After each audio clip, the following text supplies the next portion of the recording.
evening, everybody. Today is February 27th. It is currently 7:02. I'd like to call this meeting to order. This is the Inland and Wetlands Commission of Monroe. First order of business is always the Pledge of Allegiance. Please stand. Pledge allegiance to the flag of the United States of America and to the republic for which it stands, one nation, under God, indivisible, with liberty and justice for all.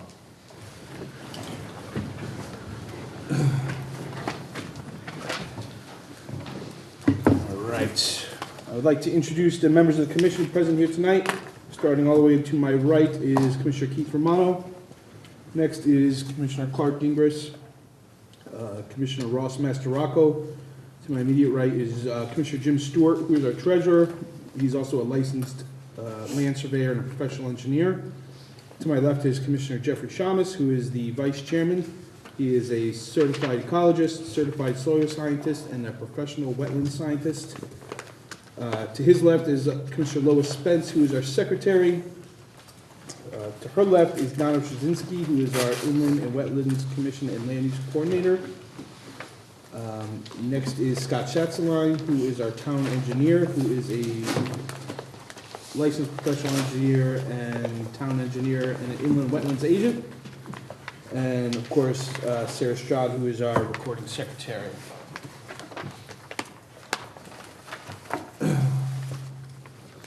Before we start, I am supposed to read our mission statement and how the meeting will proceed. The objective and purpose of the Inland Wetlands Commission is to provide for the overall protection and preservation of the inland wetlands and water courses within the town of Monroe. In the normal course of our meetings, we will hear public hearings and other applications. The protocol for public hearings is to have an applicant make a representation or presentation to the commission during and after which the commission will be asking the applicant questions. The commission will review town, staff, and other independent comments. The meeting will then be opened up for public comment. I will ask that all comments be made to the chair or the commission. After any and all comments pro, in opposition, or of a general nature are made, the applicant will be given the opportunity to respond. It is not necessary that the applicant respond, but generally in their best interest to do so. There will be no further opportunity for questions unless new material is entered in as evidence or testimony during the response. Please keep any and all comment, pro and con, specific to wetlands-related matters. Other applications that do not involve public hearing will follow a similar format, with the exception that there will be no public comments allowed. The meeting follows our published agenda, which is on the front table in green. Is there any changes to the agenda tonight? Actually, the only thing I have is under administrative reviews, if we have time tonight, I just wanted to go over 96 Gay Bower Road. That's it. Okay.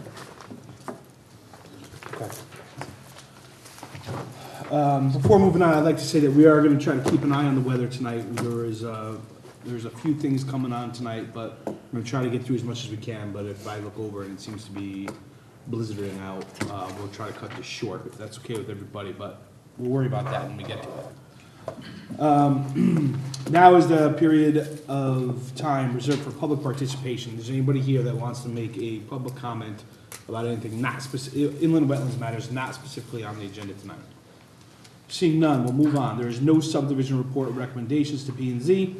Moving on to regular activity, regular meetings, IWC 2018-15, 575 Monroe Turnpike, installation of a new septic system including leach fields and expanded parking area. This is continued from our last meeting. Chairman, good evening, members of the commission. Good to be with you here tonight. Christopher Russo from Russo and Rizzio LLC with offices at One Post Road in Fairfield. On behalf of the property owner, Carolyn Green, and the applicant, Tony Ferreira, for the property at 575 Monroe Turnpike for a child daycare center. In light of the chairman's comments, I will try to be brief with weather impending. We had submitted some information to Inland Wetlands, and we received updated comments today. It seems that we have addressed most comments. I have Mike Petrilla here from the Huntington Company LLC to address the remaining items and then that should be it, the end of our testimony. Mike, do you want to come up? Just a clarification too, I did provide responses, comments to their, on the, Exhibit number 22, you got it in your packets this evening. Received Those are the today. most updated Yes. comments. Right. so I didn't want you to think that it was, for today, they got comments on the 8th and the 26th as well. Right, yes, so Mr. Chairman, members of the commission, my name is Michael Petrola. I'm a licensed land surveyor, licensed professional engineer here in Connecticut, member of the Huntington Company. Our office is in Fairfield. As Scott said, we received a punch list from him this afternoon. Just going through it, on his first sheet, he mentions on technical, the B part, technical 1, the floodplains. The FEMA floodplain is off to our northwest. It's not on our property. Okay, so the reason I had that on there is your survey says it's on the property. It's, So that should probably just be well, clarified. if you read note 4 on the site plan, I think it says it's in flood zone X. Yep, it's up there in this one. And so that's not a floodplain. That means it's out of the floodplain. And if you look at your GIS maps, it also shows it, the property out of the floodplain. Okay. Okay, Sure, sorry about that. that's okay. Where- the one I saw- It's right on the first page. Yeah, note number 4. Yeah, I saw So, it. you know, we checked the FEMA maps, and the latest map is the one that's dated.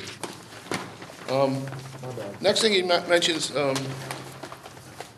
let me just a step back. Last meeting we went, was asked by one of the commissioners to show a septic reserve area. It was my opinion we didn't need one. The way I read the state health code, we didn't need one. According to your health department, we didn't need one.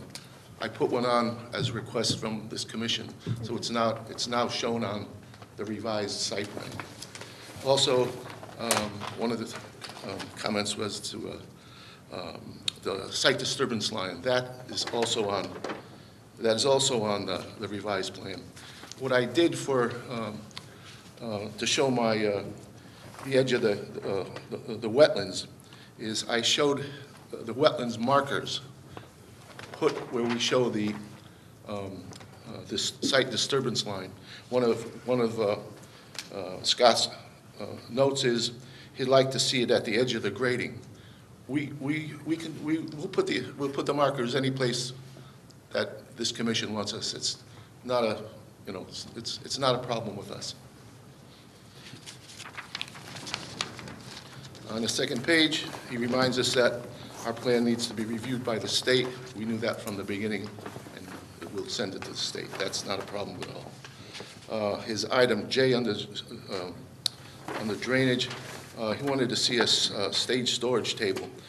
That was provided on the last revision of the drainage comps, which were revised 1/18/19, January 18th. The tables are on page 9 of the comps, and also the percentage of voids for the stone is 40%, which is usually the case, and that's listed on page 7 of the drainage comps. Water quality volume, I think Attorney Russo submitted a comp that I did at the last meeting. I show what's needed, and I try to, I remember sitting down with Scott. I don't have the volume in the proposed stormwater system to provide the water quality volume. That's why we introduced a stormwater cleaner into the drainage program. The drainage will go to the catch basin, into the stormwater cleaner, into the underground storage galleys. Then once they fill up, it'll shoot out out of a 6-inch pipe. That's been shown on this plan since January. Mike, the Yep. reason I left that on there was, and I appreciate getting the water quality Yep. volume.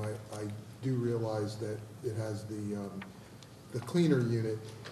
But I'm looking for that to be extended to the water quality flow, which is the number that you use to size the unit that you're providing. Okay, So if you can extend that water quality volume calculation to the water quality flow, then I could see or verify that the unit will Yeah. treat the flow that you're indicating. again, I think it's sheet 4, the detail sheet, I have a detail of the stormwater cleaner, and I think it's 3R, whatever unit I chose, they size them by the amount of flow, amount of Exactly, CFS. right. And their claim is, and again, I don't manufacture the unit, their claim is and that's listed too on that sheet, the unit will remove 80% of TSS, total suspended solids, and 40% phosphorus. But again, once we order the unit, I can send all the info. Yeah, I just need, what I'm saying That's- is just. that's not a problem. It's not, it shouldn't be a But problem. that comes from the manufacturer, once I put it in, because they make them site-specific, the units. So we can make a contingent on that. He also said on 7, I think we discussed this on past meetings. He wanted, what's the interconnection on the units, on the detail sheet, because there's 4 rows of 1 foot high by 4 foot wide precast concrete galleys, and the rows are separated by a foot, and between them, a stone will be placed between the units on the end, and I've got a bed of stone underneath. So the interconnection between the rows of concrete galley, is the stone. So everything will go into the galleys through the stone into the next one. So that's, So my concern about that, and I don't know, Jim, you might be in the best position to comment on this. I'm a little concerned about having separate galleries that are not interconnected. The water's got to go through the stone. If there's any sediment that gets into those units, that's what I'm concerned about. This is the first one I've seen, believe it or not, in my years of doing this, where they don't butt right up to each other or snap together or have an interconnection. Usually there is a manifold system that connects them, or they snap right together. Relying on crushed stone between them, I don't know, concerns me a little bit. But I'm kind of interested in hear what you might have to say about that. But I don't know if you've ever run into that before. I would agree that I normally see them connected. Yeah. Somehow. if that's a wish of the commission, I could connect the ends with pipe, that's not a problem. Okay, so manifold, okay, all right, sounds good. That's simple.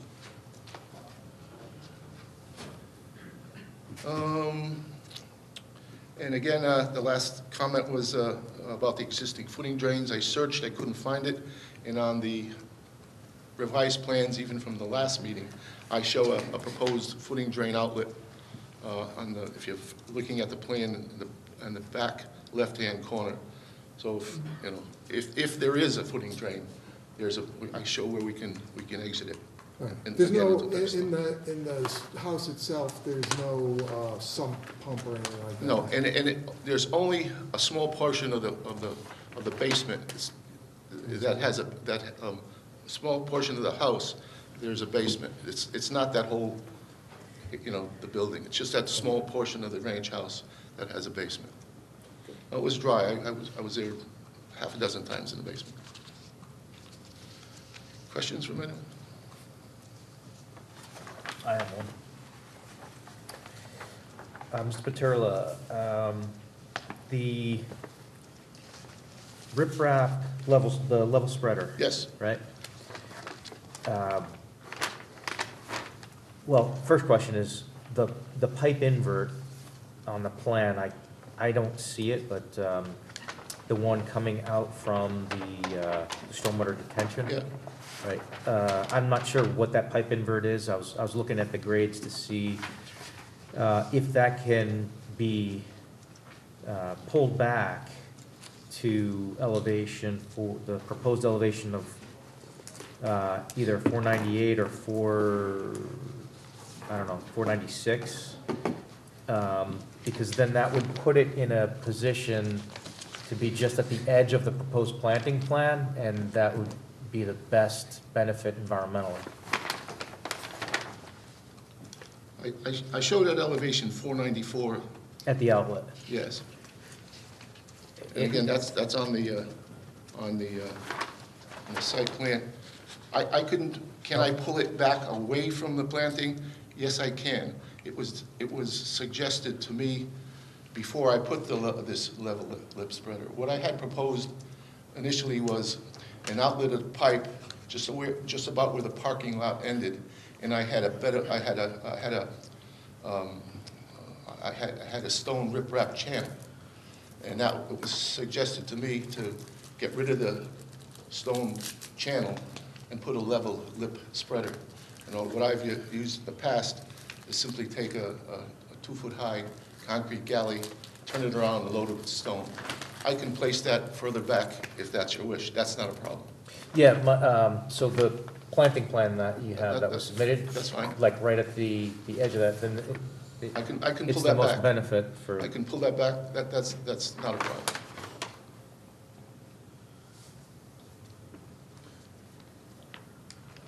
Okay, so we'll get that back closer to the 498 contour over in here somewhere. Is that what you're saying? or 496, either. 496, yeah. Yeah.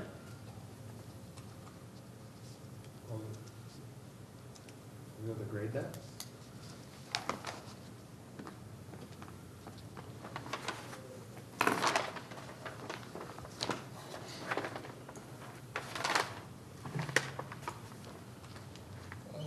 I won't be able to put it up higher. It'll still have to be at 494. That was my question, does it have to be at 494? What's controlling 494? And I didn't know what the pipe, Because I've got a relatively flat outlet out of the galley itself. right, It's that's, about 1% or just under 1%, so it's fairly flat. I don't want to put it completely flat. right, that was my question, is there, the That's- pipe invert coming out of the That's- detention didn't have that? That's the control. Yeah, it's on the detail, it's 494.7. So if he moves It's just that not up on the here, call-out. I if he can't moves find that up here, you're gonna get like a wide Then I'd- swaled area. Yeah, then I'd have to put a slight swale to Swale, to go Well, if it grade. has to be 494, I mean, yeah. Yes. So the question is, which is better, having it bleed out in the stone at the elevation, right where the elevation matches, or come out into the level spreader and then run through a swale that's formed? Yeah. Scott, the way this is, the detention basin is designed, the inlet and the outlet are at the same elevation, pretty much? Yes. Yes. How does it, The detention. how does it fill up? The more water, it's a smaller pipe that goes out than comes in.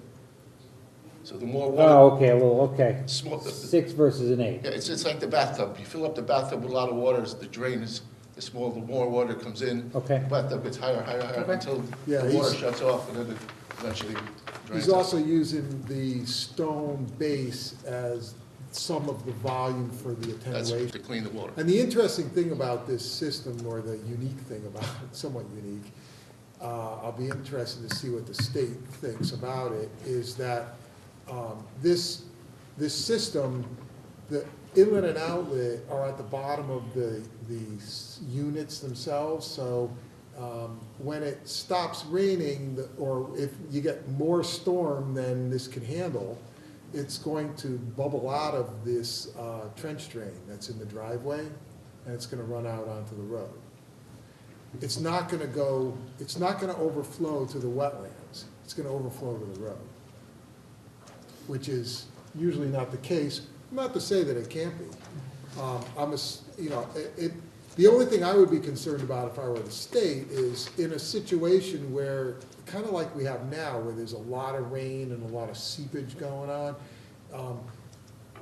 if this were to overflow, if we were to get a hefty storm, it will pop out of this and run down here, and, you don't want ice or something. But typically, it'll drain out because half of the structure is above the inlet and outlet inverts, and then the other half is into the stone bed.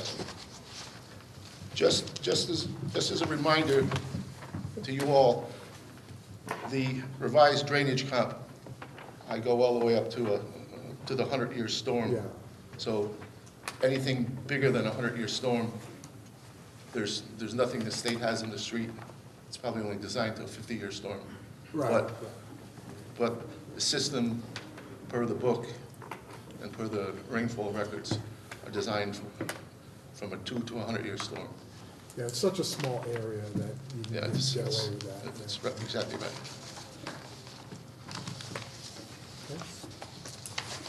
Okay. Answer your question? Yeah. Anyone else have anything? No? Okay, just to wrap up, we think this application is a tremendous improvement to the site, new drainage system, new septic tank, new wetland buffer to protect the wetlands. We thank you very much for your feedback and working with us and getting through this application, and we respectfully request your approval.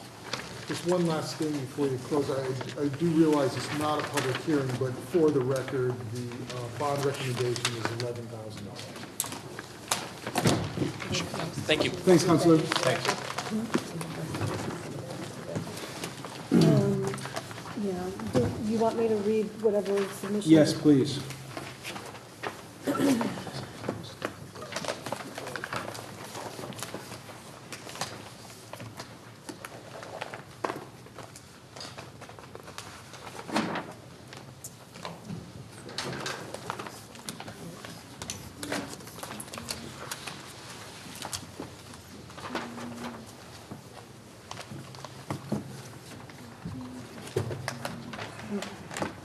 So, Exhibit 20 was updated engineer comments by Scott Schatzine. The document was dated January 15th, revision date February 26th.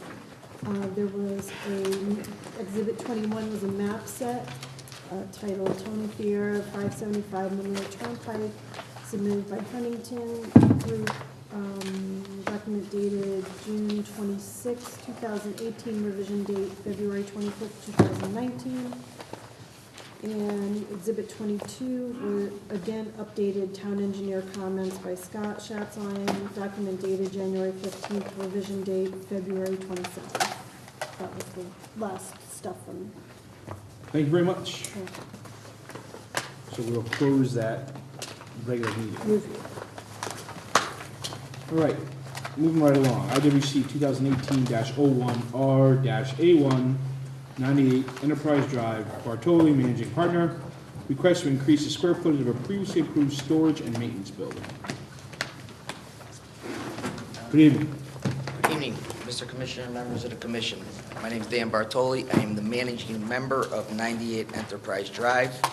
We have an amendment application to increase our building footprint from 120 by 60 to 150 by 60 feet. I have a distribution of a plan that was modified to reflect the previous application's approval and the current application's size. This was the email from? Yes. Okay. Do you have a plan? Do you have a It should be, You have the original 10. That's I think it should be. the amended sheet. So did you bring a sticker? Yeah. You did. Yeah, so, we may have it, I may have loaded it. well, the one you brought, no. Oh, okay.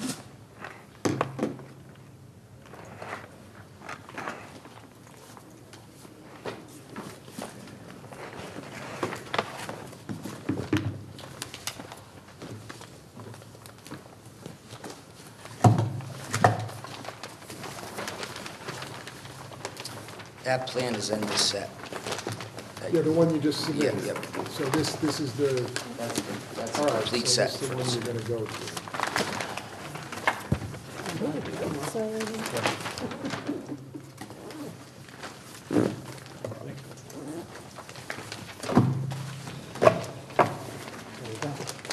Are you prepared to do a presentation? Yes. So we have we had an approval for a 120-foot building. We proposed we would like to propose a 150-foot building due to respective tenants that we have. According to our engineer, we centered the building in the existing footprint, so we haven't changed any type of lot coverage. We replaced pavement and roof, and it's pretty straightforward. We added an equal amount on each end of the building, and we're looking to get this behind us so we can move ahead to a building permit application.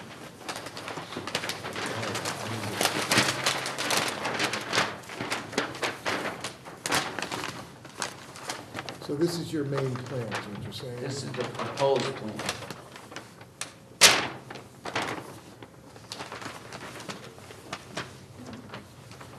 All right, so the commission asked for a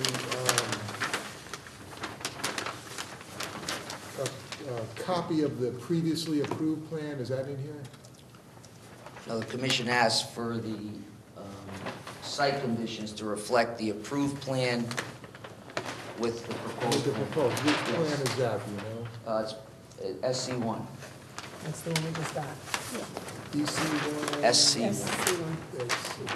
SC1. This one? Yeah. All right, so maybe that's the one you could explain a little more.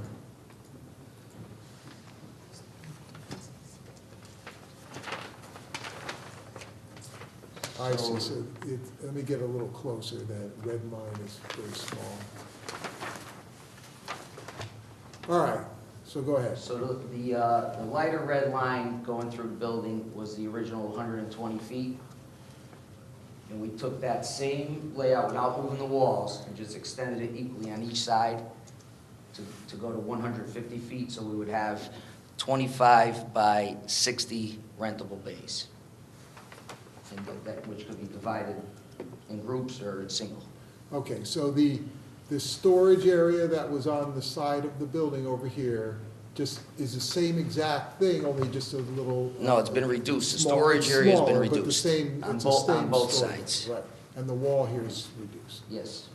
So nothing else changes because, I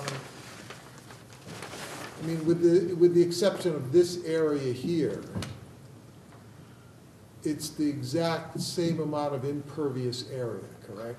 According to Larry Edwards, yes. So what I'm seeing is there is a slight increase here, probably so small you'd lose it in the numbers, you know? Yeah, I don't think it makes a difference with the Yeah, retention system. I mean, I just picked that up now, but, you know, essentially it's the same. That's.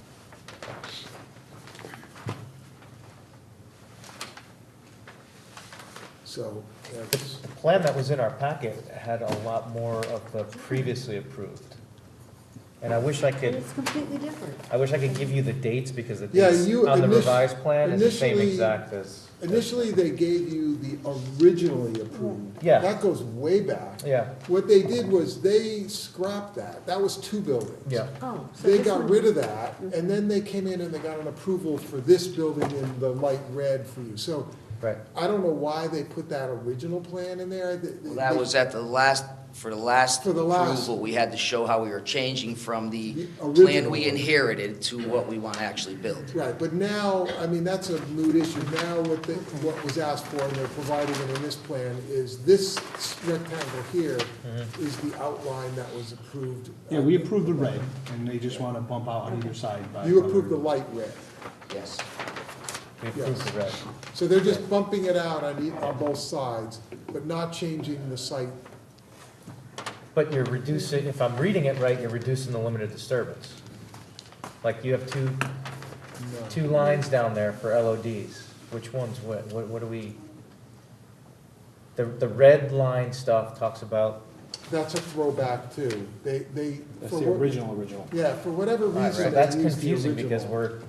it's got a mixture of the old Right. plan that was submitted with the application Yeah. and Well, that maybe was, that LOD that was should the have been plan that removed. we inherited when we purchased the property. No, understood. It's just the plans are confusing because I think that line type should have been removed on Somebody, this. one of those LOD lines at the bottom of the picture there should have been removed. red one. We just don't know. Probably the Probably the red one. Yeah, Because I think the LOD that's up there. Yeah, that might have been left over from the last Right. copy of Mhm. this. All right. So when all is said and done, it's really, it's really this plan, that's the plan that you would be approving, which is what they're proposing. Yeah, so it's that red LED line that should have been gone. So the LOD line is Yeah. right here where you said. And the building Right. is as they're showing right here. Okay, Yep. all right. Okay. Does anybody have any comments? No. No? Thank you very much. Okay, thank you.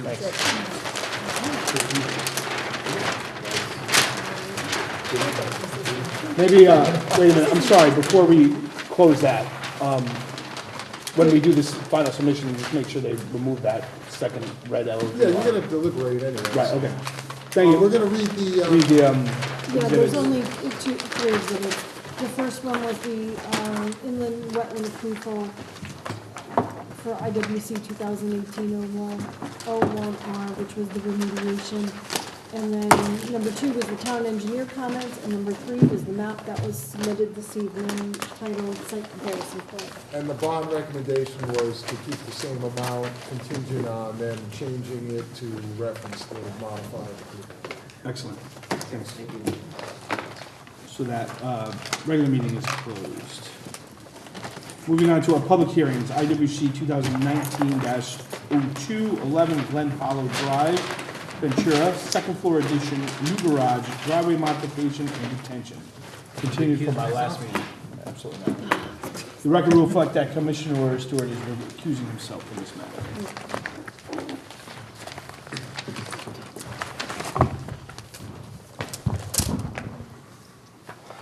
Good evening, Commissioner and members of the Commission.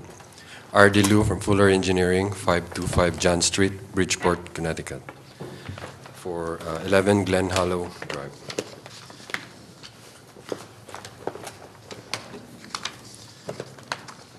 From the hearing last 2 weeks ago, we did some revisions of the plan as comments received from the Commission and from Scott. And based on the submission from that hearing, we did some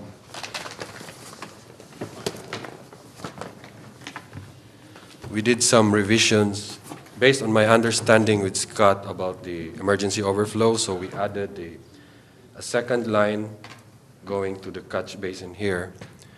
And we received comment from Scott again February 25 and had some subsequent discussions with him. So based on what we submitted, we have agreed that we will change this one. We'll be removing this second pipe and install an overflow on top of the system that will go on top of the ground and not directly to the additional catch basin. And based on his comments received today, those are the things we need to correct in our next submission. And we also received the recommended bond, and our client has agreed to the recommended bond. And from What is it? The bond. 11, the Oh, bond, the bond? yeah, 11,000. And from last meeting, the commission was supposed to go and inspect the site, so we're open for questions. And just for the record too, I submitted comments on February 13th and the 25th and today. So there were 3 sets of comments that I did.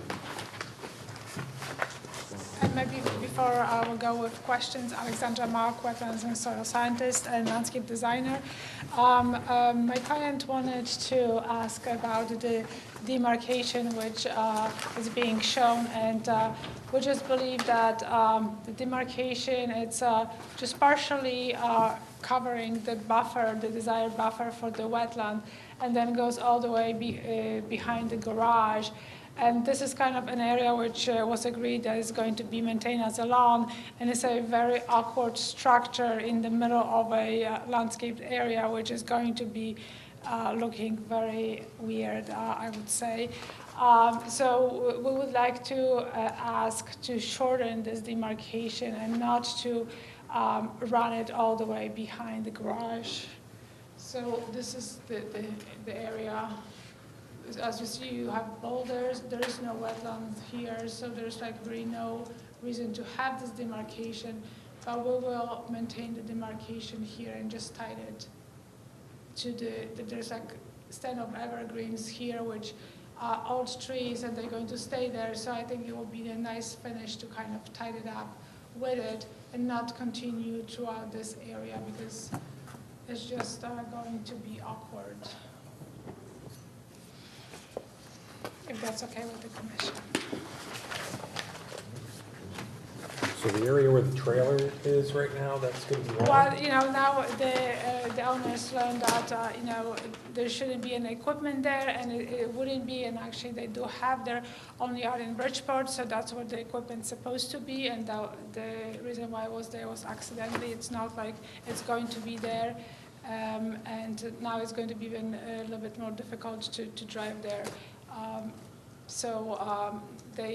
They pledging that they're not going to be maintaining any equipment on the site, and if you would like something in writing from them, or they'd be more than happy to provide this. And also they can demonstrate that they have a place in Bridgeport to store the equipment. So they really would like to avoid this demarcation, because it's just going to be taking some yard and look weird. I'm not sure who is the right person to ask this question of, but when was all of the drainage work, the swales, the pipe, there was a ton of drainage work that was done. When was all this accomplished? Does anybody know?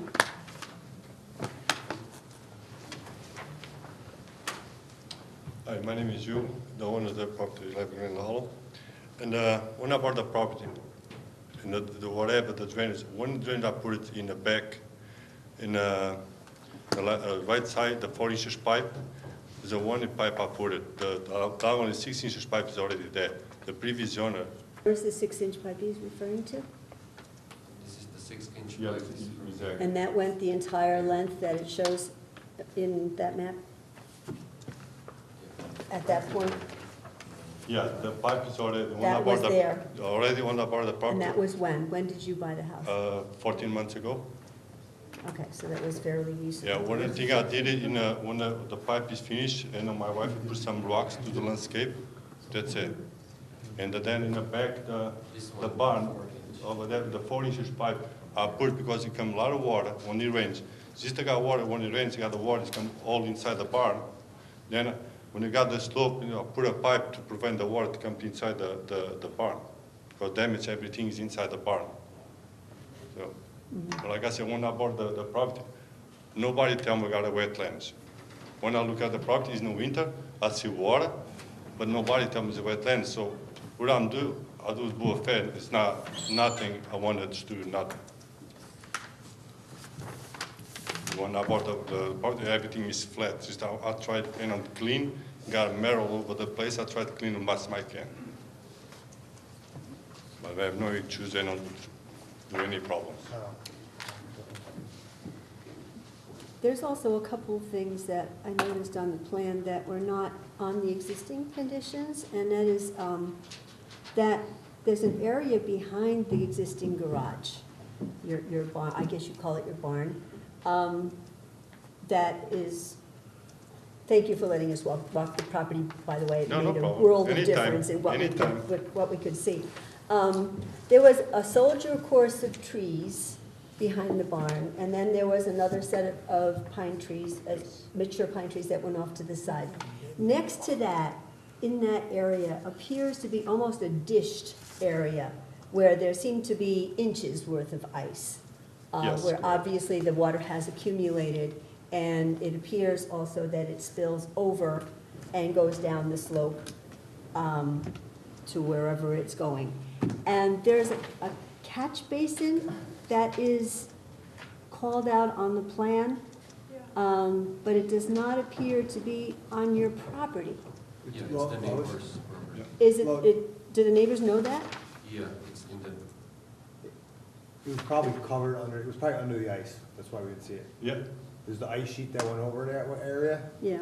it was definitely under the ice. If it's there, it's under the ice. yeah, it's there. But this is considerably north of that. The catch basin that I'm looking at is not where that puddle of ice was, unless the depiction on the plan is not exactly correct. I'm just a little confused, because there was water seeping out, and there were pipes coming in and out of everywhere. There's a trench drain under the garage, which isn't depicted on the plan. There's pipes coming out from underneath the plant, under the garage that are not on the plan. We saw at least 4 different, I don't know if they were seeps, or if they were underground pipes that are emitting water. Oh, you guys- But there was an incredible amount of input of water into this area. And I'm just totally confused as to where it's coming from. You have I got a pipe from the inside of the garage, the barn, in the back. Small pipe is not connected anywhere. Just to put the pipe between the water, because my barn is full of water and ice. To catch any water, go away from the back of the barn. Because before I got a hole, if you look at it, the hole is 6 inches hole in the concrete. I don't know who did it. Somebody when you built the barn. Or put the pipe. If you look at the pipe is like this. The water can get The pipe out. was going in the wrong direction. But the pipe is not connected. If the pipe is loose, it's like this. The water is if not go for the pipe.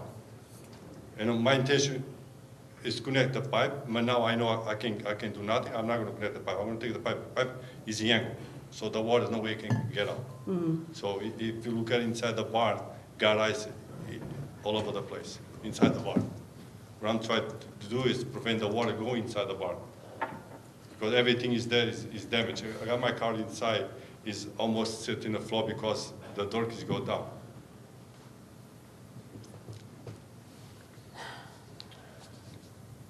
And you're keeping the floor that way, Yes. as dirt? Yeah. And behind the barn, when I bought the property, got a small fence with a garden. Because you use for garden, put vegetables. So what I do is just start clean up because you got, like this, you got metal all over the place. I try to clean everything. So this way it looks everything clean because I have nothing. Before I can go inside the property because you got everything. I'll take 5 trucks of metal, the property, from the wetlands. Now I know it's a wetlands because before I don't know I have a wetlands. Because when I bought the property, I got a trailer, the trailer inside the wetlands. So if nobody tell me I got a wetland in the property, when I look at the property, I like this property, it's 3 acres from 10, I can use it. Nobody tell me it's a wetlands. If somebody tell me it's a wetlands, somebody tell me wetlands, probably I'm gonna buy the property because I can use it. But at least I wanna maintain clean. I wanna make a nice area because all my neighborhoods got nice houses. Mine is the first one is the old houses. Just don't wanna upgrade. I don't wanna, disturb nothing. So I wanna get everything clean. Was the stone wall and the berm behind the stone wall something that you added, or is that something that was there originally? The stone wall? Yes. That one I did it. That you did? Yeah, I did it. Okay. Because I find a lot of rocks in the property. So one weekend, said to my, I'm going to build a wall to make nice. And I know I got the wetlands, I got the flags, but never figure out I have to be 100 feet wetlands. Because if you go 100 feet, I never built the wall. I built to look nice because everybody goes to the backyard, you see the wall, it's beautiful. That's not our issue. Yeah, Aesthetics is not our I know, thing, but so please I excuse built us. myself, these rocks in the top of the rocks, and I have no cement, no nothing. Just rocks in the top of the rocks. All right, my concern, and this is probably a question for Ms. Mock,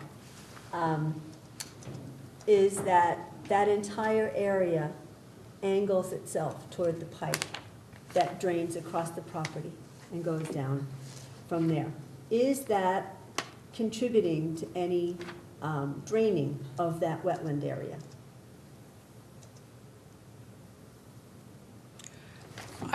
I believe it's not, because before the wall was installed and before the berm was put behind the wall, basically the wetland slope, like the whole entire opening was sloping towards the yard, and that's how the water drained, like more of a sheet flow.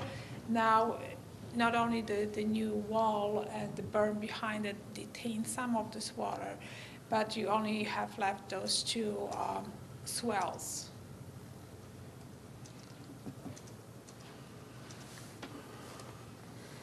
Which didn't really, maybe I'm a little dense, but it really didn't answer my question. Is it, So I'm not sure about the elevations of those swells. well, it's not you know, that, the how not the upward efficiently swell they- that I was discussing, it's really more that the fact that the berm created kind of a swale and then directed the water down toward the pipe, where normally that would be detained.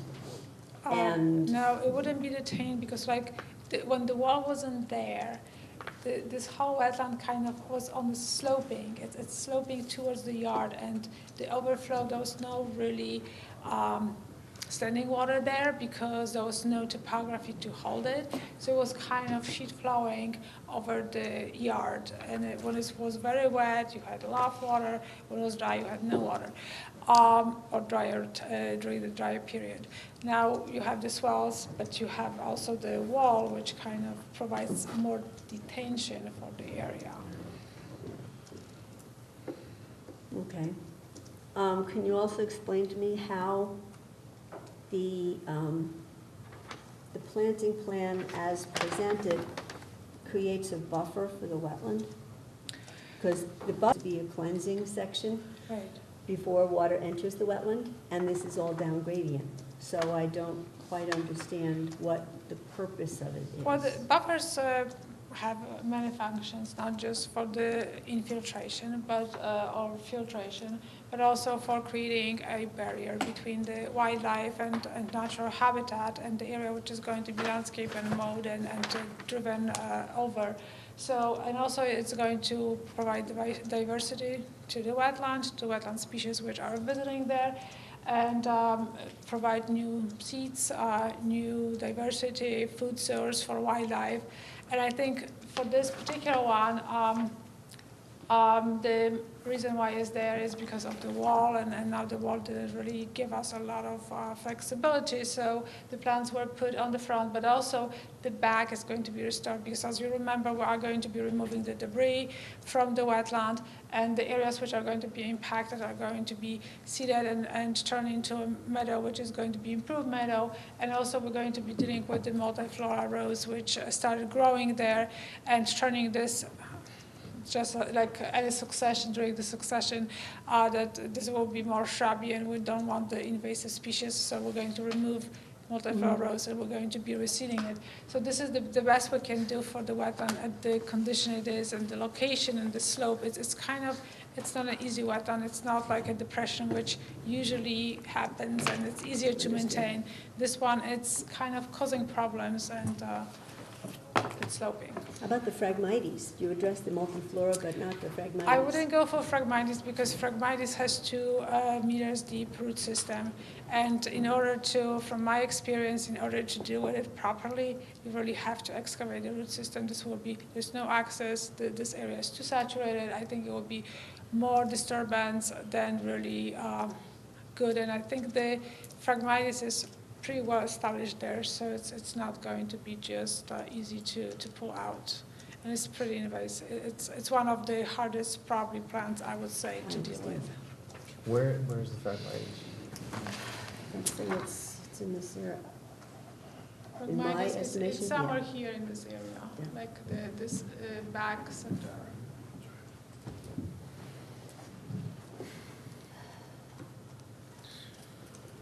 Okay, and the catch basin, that is in the most northern section of the property, the one that is directly west of the northern wetland. What water is that supposed to collect?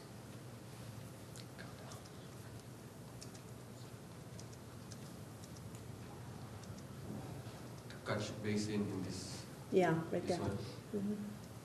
It's going to collect the water runoff from from this area, because currently the water from here flows over the existing driveway and then goes to the catch basin here in the road. And like now during cold season, this also freezes over the driveway up to here in the road.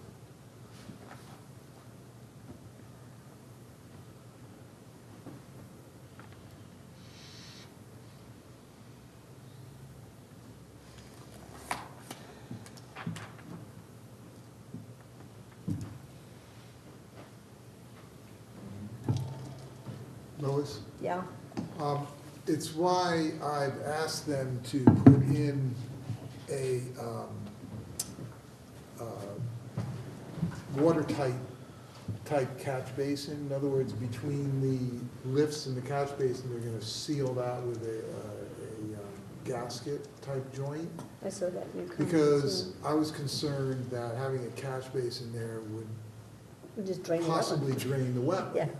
So what I suggested was the portion of the catch basin that's below grade be sealed tight so that so you don't get infiltration in it. You're only getting overflow from at grade going into the catch basin. Anything that the wetland couldn't handle and flowed out of that area now would go into the catch basin. Because when I saw it, I was thinking trench drain across the driveway, but you think that's a better solution? It's the same thing. I mean, it depends upon how they direct the water to it. Trench drains across the driveways are just a problem to maintain. You know, the plow is really killing them. Yeah, that's true. But yeah, a trench drain would be a lot less deep, it would be shallow. But that's how I suggested they handle it, by putting in some gasketed risers. It's only gonna need one riser at best, so we would just have a gasket. Okay.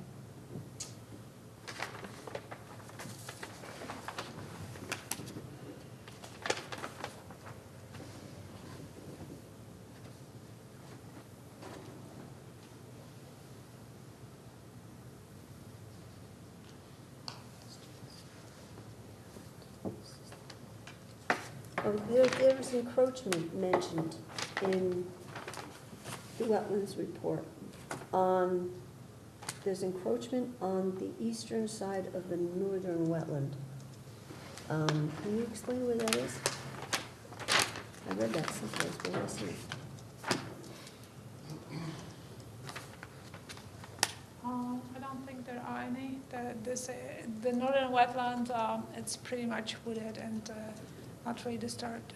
Some mention of it somewhere. Now. I think you talk about the meadow area where the stone wall was built. There was one flag which got relocated, so we had to pull it back, and there is some of the berm, just slightly, we're talking about 2 feet with him. Okay, that was, I was confused as to, so I either misread it or misunderstood it. Okay, thank you. So any thoughts about the demarcation? Hmm? Any thought about the demarcation, the boulders here? We really would like to hear from the commission. I think it makes We can sense. just go. Yeah, I with mean, the it's does vote. fine, make sense. as long as Does make you're putting a buffer there, so if you wanna move those other ones, you know, so it's one straight, Thank you. doesn't bother us. Sort of, Lois, you done? Lois, you done? Yes, yours? I'm good. Go right ahead. Jump in Okay, whenever you want. So, my observation of the site was, I believe, and if anybody knows different, please correct me, but this was the original house on the property, and the road was built later. Because there looked like there was a driveway coming around through the neighbor's property, which would access that barn. That's what those behind the trees are, it's cut off, and you can see in the grading. And that's right where they put that catch basin. Looks like that catch basin was put in when they built the lower house to prevent this water problem, but it's not working for some reason. The plan doesn't show where the pipe goes. And you could tell that that was a cut when they built the house. It's pretty obvious, and it's in the great, the topography changes and shows it. Along those lines, the 6-inch pipe, And I don't know if this is right or wrong, but I'm gonna ask anyways, was a B100 required for this permit? That shows that replacement septic system, because it's going through the drain pipe.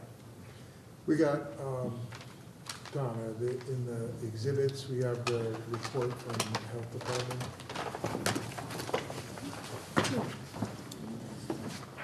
Yeah, we have the approval from the health Yes. department. Yeah, Yep, but Health my Department question has reviewed it. Review it, so the drain pipe going through the replacement area is okay, if there's a pipe there? Well, So what happens if they gotta replace a septic, then what happens to the water, you know? is that a wetlands issue? That's an issue that if you want more information on, you're gonna have to request that, so. Well, I think we should also request where this pipe is going in the catch basin, because we have a pipe coming out of the wetland supposedly. See, it looks like it's causing runoff into that catch basin. Now that catch basin is not working properly if it's there. So, I think, why don't you respond to that about what the catch basin is? That catch basin at the neighbor's property is an open bottom catch basin. That's why the water is going through the driveway of the neighbor. There's no pipe, there's a downward pipe vertical, and then we believe it's a riprap all the way around the slope.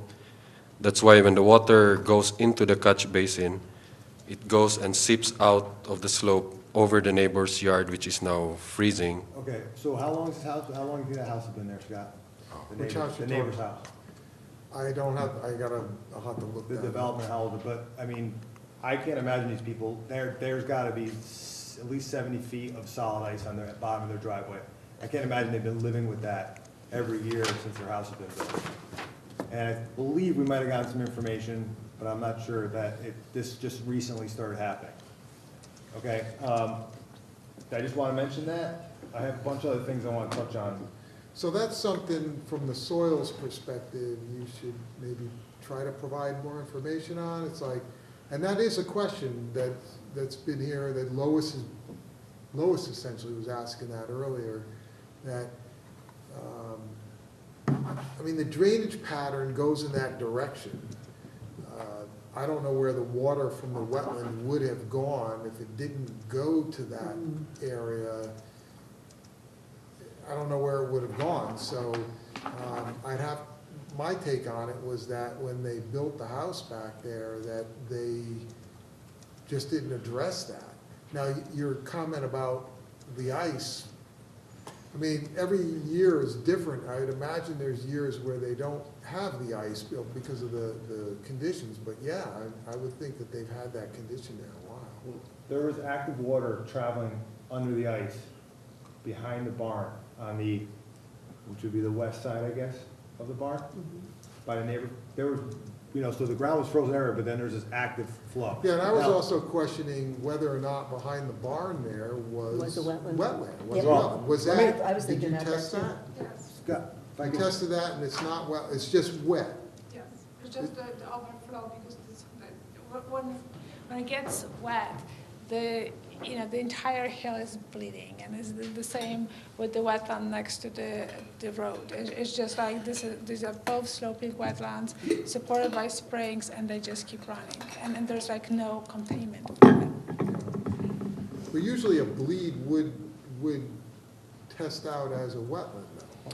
Now, it all depends how long it bleeds, because if it's just associated with the high groundwater table, which doesn't happen very often, it may not have enough saturation time to actually show this in the soil. So, I mean, this is clearly a bad time to be looking at drainage because we've been experiencing Pretty wicked winter. a lot of problems, people coming in with water problems that haven't had it before. Well, whether it's a wetland or not, it's, regardless of that water flow, it would be the soils based. Right, right. So if Alexandra is saying the soils didn't test out to be poorly or very poorly drained, then, you know, in a lot of situations, during the high seasonal groundwater periods, or a lot of, you could have those kinds of flows going over basically an upland, which could be a moderately well-drained type of soil. Then I just would like to mention that from what Noah is talking about, the global warming and the changes, we are going to expect to have much heavier rains and more often during the spring and fall, and then summertime is going to be drier. So actually I see this all over everywhere, people complaining about drainage, and we just had such a heavy rain events. We had one rain event not far away from today, where we had 2 inches in one day. This is really difficult to handle, especially when you have soil is frozen, there's no absorption, and everything just runs. Their initial proposal included directing their runoff from their retention system over to that catch basin, and I asked them not to do that because there wasn't any outlet over there. So that's when they changed the drainage design to overflow in the front lawn and go down into that catch basin that's in the street. But so much water there, This is true. the only thing I can think is it's always been there. I mean, they may have piped part of it, but the water still had to be going in that same direction. The evidence out there in the field, or I shouldn't say it's the word, evidence is the right word, but what it looks like is that was created, that wetlands up top, because everything at first it looked like there was a berm, but then you realize that the trees on top of the berm are 70 years old or older. So someone had cut that all out, and it looks like they filled it in behind the barn, because the barn, the grade outside the back of the barn, behind the barn, is like 2 feet higher than the floor of the barn. On the side of the barn, right? So there's even some pieces of concrete, it looks like someone put there to stack it up. So it's possible they kind of popped the cork over there when they dug in. It looks like it's a 5-foot cut on the high side. Well, she could comment on that, whether it was uncovered or not, but it was, what I'm saying, a long time ago, because all around it is all high, and it just drops down, and then it's filled in behind the barn, and at the end of where it was filled in, where it started to hit the original grading, is where the water's starting to pour out of the ground. So it looks to me, because I've done a lot of excavation and found water, that someone dug that thing out to level behind the barn, and maybe tried to make that into a yard of some sort, but they may have, like I said, cut into the water table, and now it's been bleeding out, and then I don't know why they would build up alongside their barn and cause that kind of problem. Not that it's touching the barn, but it's elevated. It was probably at one point much lower, 2 feet lower, and who knows where the water was going at that point. Probably not into the barn like it is now, because it's really just a bad practice of construction to have such a steep slope alongside of a building. And the other thing is the wall that he built is a dry stacked wall, but then there's some areas there's dirt built up behind it, like as a backstop, as if maybe the intention was to hold water back, but it's never going to work. what are you talking about, the wall up by? So the wall that he said he built, the decorative wall. The berm behind the Okay, wall. it's a free stacked wall, okay? It's on the ground. It wasn't just laying on the ground, but then there's areas, it looks like someone started filling up behind it with like a slight grade back, hoping maybe to hold back some water or something, but that's never gonna do anything. So if it was just, I would have a problem with this rock's just stacked, without any cement, which it is, then anything's gonna, for decorative purposes, fine, anything's just gonna flow right through it. I don't know what the purpose of putting a little bit of dirt behind it, because it's about the same elevation on both sides. So it's not like he dug it in and it's holding back any earth. It's really just a standing up decorative dry stack wall. But I'm pretty convinced that part of that problem in the back there is someone tried to make a flat area and hit some kind of water thing. Because I don't know why you'd have, everything else was frozen. The water coming out of the ground had to be warm, or else it would have been ice like everything else. So somewhere there's something feeding it, and it's coming from deep down. Well, the frost isn't that deep right now, but it's got to be somewhere underneath the surface. It's not from the surface, it's coming out of the ground because it's not frozen. Well, That's it's all my comments. flowing, any flow isn't gonna freeze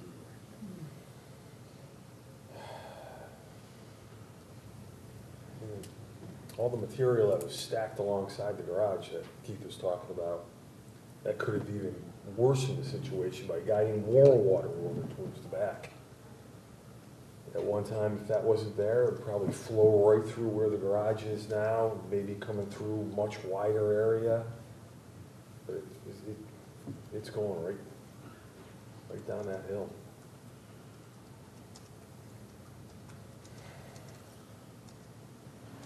So I don't know, I question that fill that's behind the barn.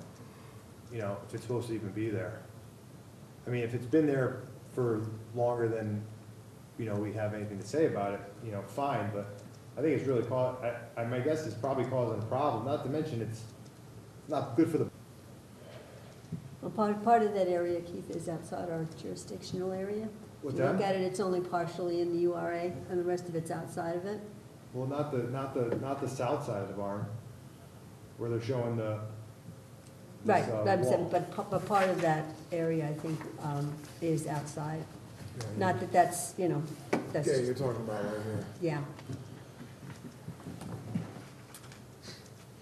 But, I want to just, Keith, you? Yeah, I'm done. Okay, thank you. Just change the subject a little bit. I want to talk a little bit more about the pervious pavement. Is that the most pervious solution that you could come up with for this? Obviously, this is an extremely wet piece of property.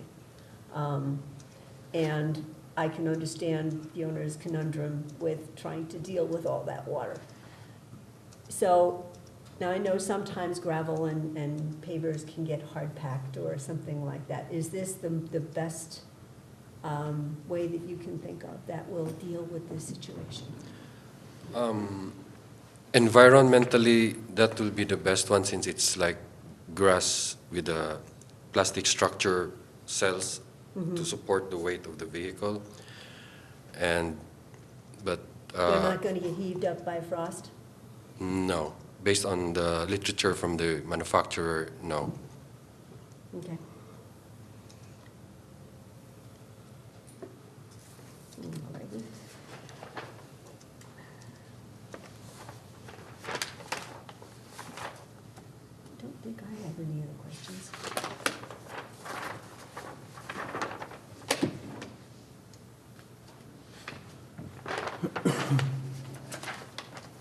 Do we have anything else from up here? Scott, will you address all of your concerns? Give me a second.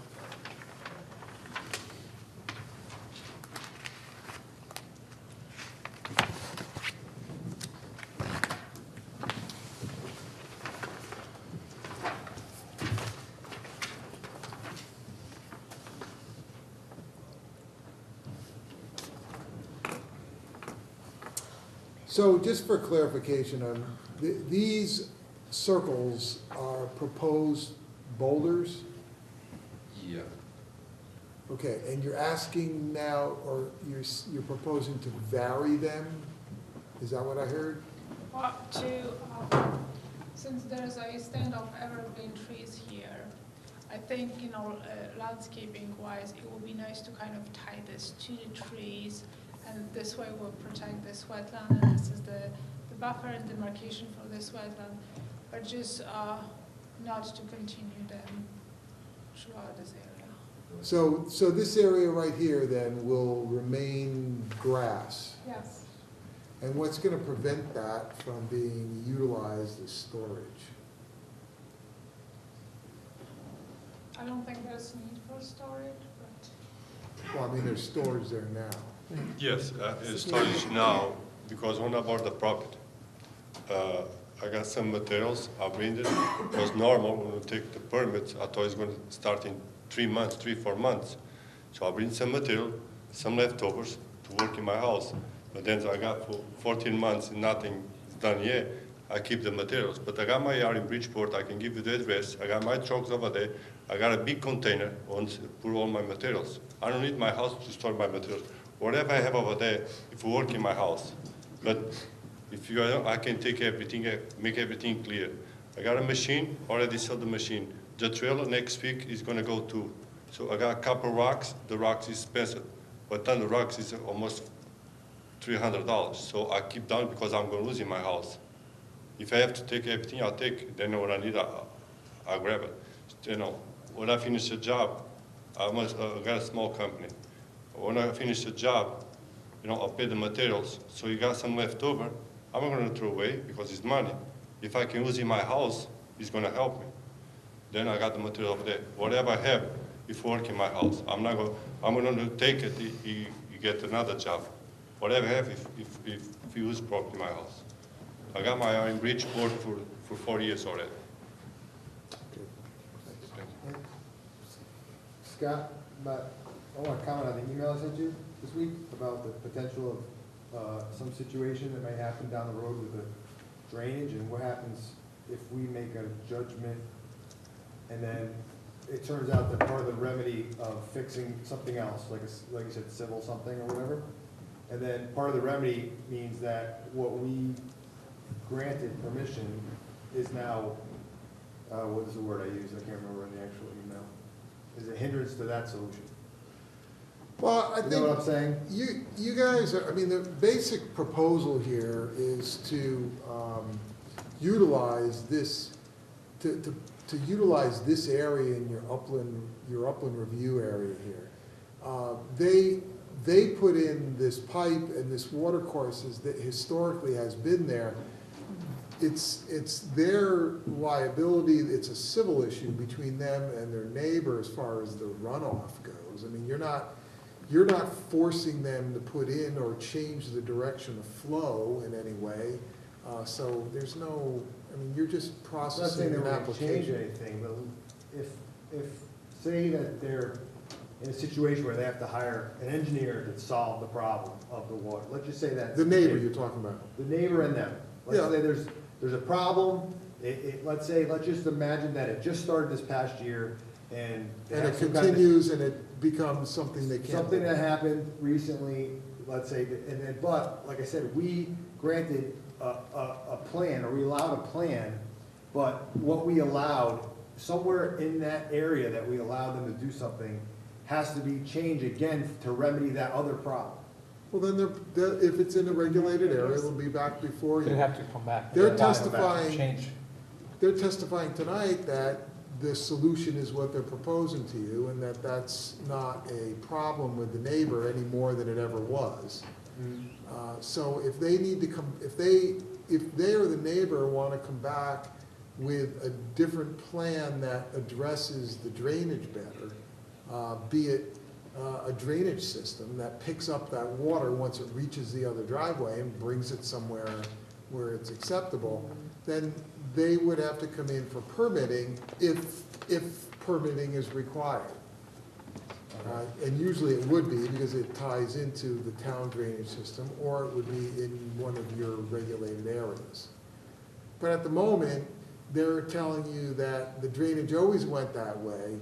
The only difference is this piping that was put in, and there's no, I'm not hearing any definitive dates on that, when that was put in, so it's kind of hard to pin it down.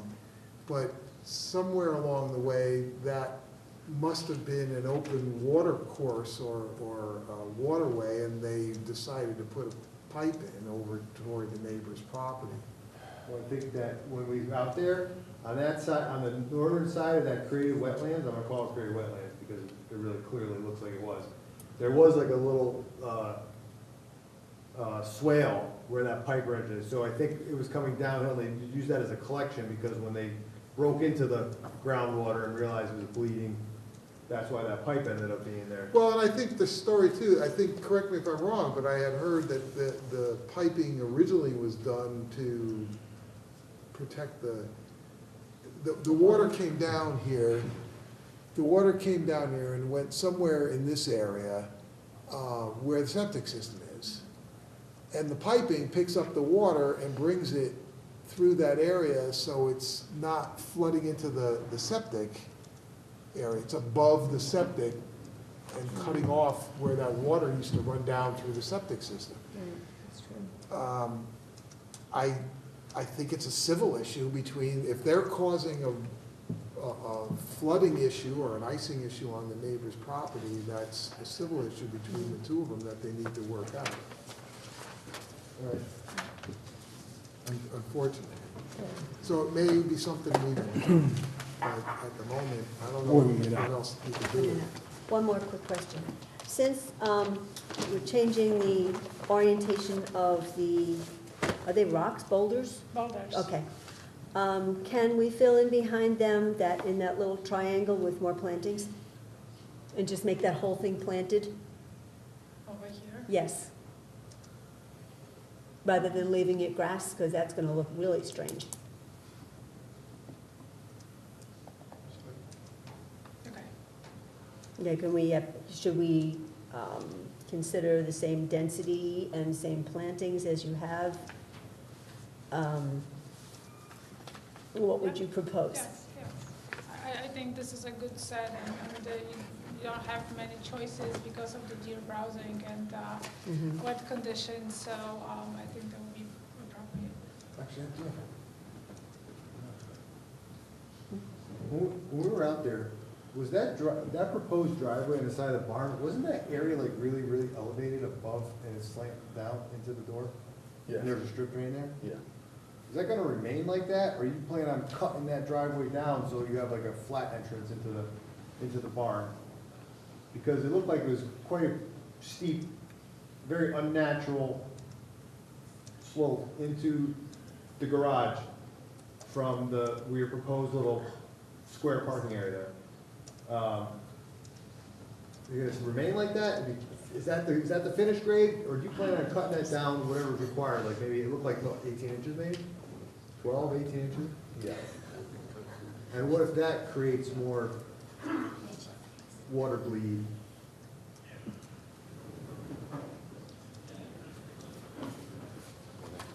You really don't have any spot elevations there, right?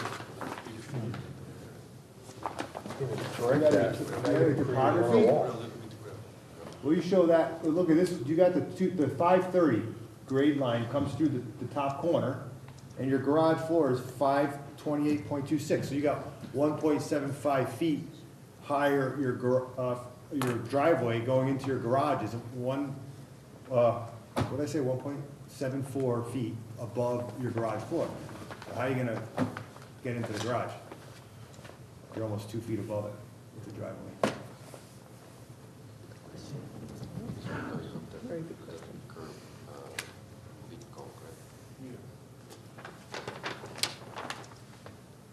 I believe he will just maintain the grade now. Well, you're the engineer. Is that how he's gonna enter the driveway on a steep pitch? I mean, into the garage? Have even more water in the garage? Now we can slope the entrance a little bit, but because that's the current grade for the site. So we didn't plan on regrading the site, but for the entrance, then we might be. So when this project is done, there's not gonna be a big cut in that corner to make this like a normal driveway like I've seen anywhere else? Not a cut. If ever we cut, it will be a gradual slope, not a big. And are you showing where that pipe from that strip drain goes? Yeah, it's connected to the 6-inch pipe that crosses the. Am I looking at the wrong file?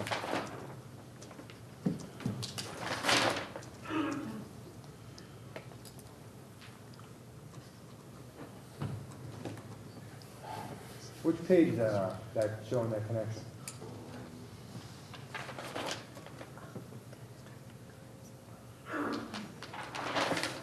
I think it's in C100.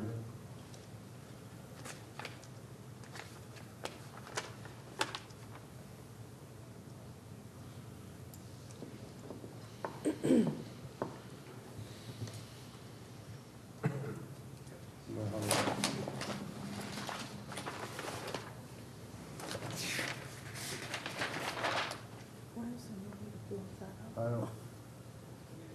There must be. Can you point it out somewhere? Where you show the pipe connecting the existing strip drain to your 6-inch pipes? This line connects to here. guys been describing that in the plans.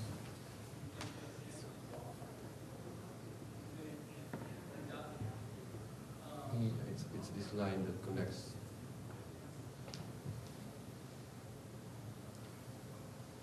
Can I approach it?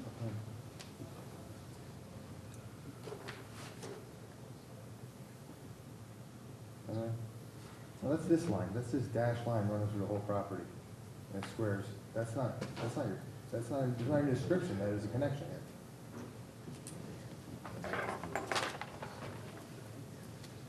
You're saying this is a proposed, this is a potential, this is approximate 6-inch pipe going to the catch basin, which is not working properly, and you're saying you're adding a strip drain to it, but I don't see that connection.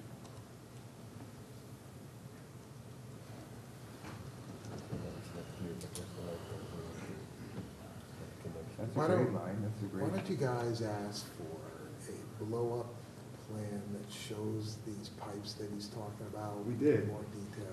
Clear, we had for more clear pages, not existing over proposed and planting and everything mixed together. That would help. But Scott is saying a blow-up, which would make everything a lot more Even a blow-up. obvious. We do have one blow-up, didn't we? Didn't I see one blow-up in there? Yeah. Yeah, C 100.1 is a blow-up, but I don't think that covers the area that you're addressing. No, it's actually step blow-up, skips the garage in the back, Right, going around the house. so are you asking for a plan that's similar, that's like this, but of that other area, the barn Well, area? I think that if we're adding, if he's gonna add more water to an existing condition problem. I don't Oh, I'm and not it's in our saying, I'm review, not I'm just asking for clarifying justification. what I just- wanna see. I mean, I'm just asking you if that, is that the plan you want to see? You want to see a blow-up of the garage area and all of the connections? Do you want to see the proposed, or do you want to see the existing? I think that anything that's being, any pipe work that's being done anywhere up there should be on the plan. And maybe. And especially, especially we know, we visually saw a problem with too much water coming down a slope, and now we're talking about adding to it.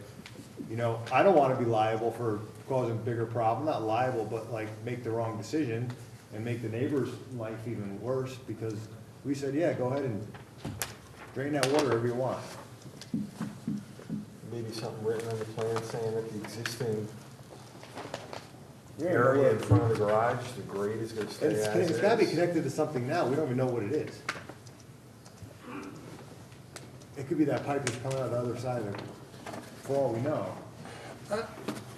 I think the smart thing to do here would be to table this.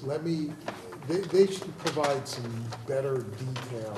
Let me work with them to get that detail and answer a few of these questions. Because quite frankly, at this point, I need more information to get it clear in my head. And I'm even thinking, I gotta go back out there and take another look at this. I mean, I went out and looked initially, but a lot of the questions that have come up, and I'm just. Existing and proposed. Yeah, I'm a little That's at what you're loss talking here. about, that- just, we need Yeah. existing and proposed. Well, we do have existing. We do. Yeah, and it shows right here that we Right. have one foot 9 inches above the garage floor with your driveway that he's proposing. Is Yeah, there grading? and that's something that I don't remember seeing, so I don't know. I remember there was a big, everything was sloped towards the barn, but it's showing it right here in the topography. Yeah, so I'm wondering if there's a bust in that or something. I don't know. I can't answer your question because the questions coming up, there's just so many that I can't. It was very, very steep going in front of that garage. Which is evidence more of that they dug out that hill and created that lower up there, and spread it out wherever, and raised all the grade around the barn. Yeah, and it forced water behind And the the garage. barn used to be accessed from the neighbor's property, which is now the neighbor's property. That's why you have those two soldier lines. Yeah, so I'm looking at the grading. Where are you seeing grading that's higher? Starts to the right, and goes through the corner of the driveway. And then it says existing garage floor, 528.26. Yeah, okay, but those are separated pretty far. What they need to do is they need to have more detail on it. Well, if the garage floor is flat, if you assume it's flat, on the side, it's only within what? 10 feet? This is the 530, it's not the... Yeah, I mean, it's in the corner though, so, I don't know what to tell you, other than I could work with them to get more detail. My thing is that if it was me and I was if I was the contractor putting in those pavers, I'd be like, man, you gotta cut this thing down and make a nice smooth access to your garage. And now, he's now digging down and maybe exposing, creating more grading issues or water issues if he's digging into, water coming through the ground. This is the 530 grade. Yeah, 530. And here's the garage, 528.26. How far away is that? What's the scale? Maybe 15 feet? That's pretty steep, over 15 feet.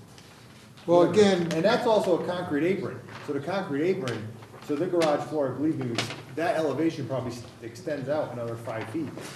right, so again, I didn't focus on that because it was pretty much an existing area, but what you're saying, what you're saying makes sense in that, what they need to do is they need to add the proposed contours on here, and we need to get that plan to answer some of the questions. So I think what you're looking for is more detail on proposed contours, and you're looking for the detail on the drainage piping that is in and around the barn area, correct? I guess so. How are we looking for timing, Donna? We're fine, they have to close.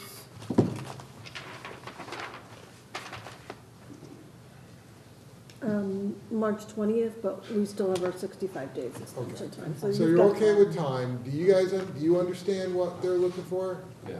And so you can give me a call as well, and we can sit down and go over it and make sure that that information is available for the next meeting. Meanwhile, you could also adjust the boulder line and show what the plantings in the corner that Lois is asking for. Excellent. Okay? How about the wetland markers here? Do we remove We're moving those. all the way to here? Yeah, you're gonna, what Alexandra said, just to connect up to the pines. Okay. All right, sounds like a plan. Okay. Don, can you read any new exhibits for me, please?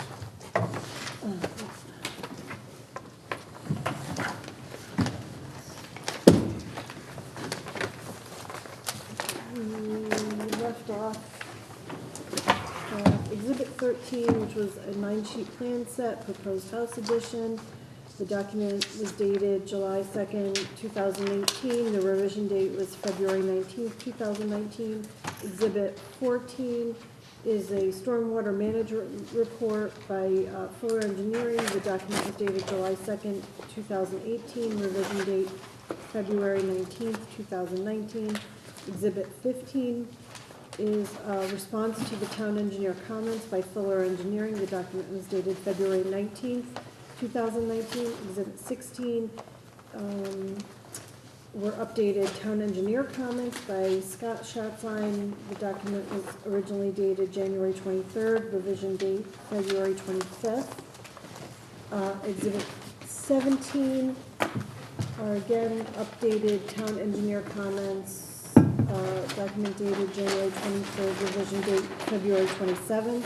And Exhibit 18 was a bond estimate form by DRR, document dated February 27th, 2019. Thank you. One more last quick comment, and this is in response to one of Scott's comments. The title of the site plans needs to be changed to proposed addition and remediation plan, please.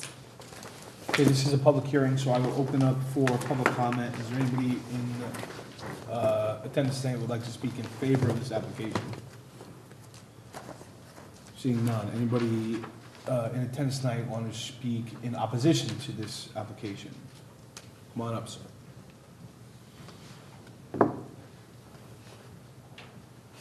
I am neither in favor or against. My name is Daniel Hunsberger. I live at 35 Glen Hollow.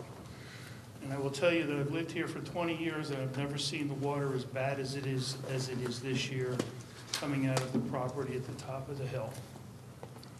I I don't know what was done. All I know is that there was extensive work done over the past summer, and as a result, there's extensive water coming down to the point where the city or the town actually has to come out and put sand on the side of the road to prevent that from freezing and people from being injured. My property is down, 2 houses down or 3 houses down. I'm getting more water than I ever had. I understand it is a wet season, a lot of rain. I'm just concerned. I have never seen it as bad as what it is. So I would ask that the town use caution.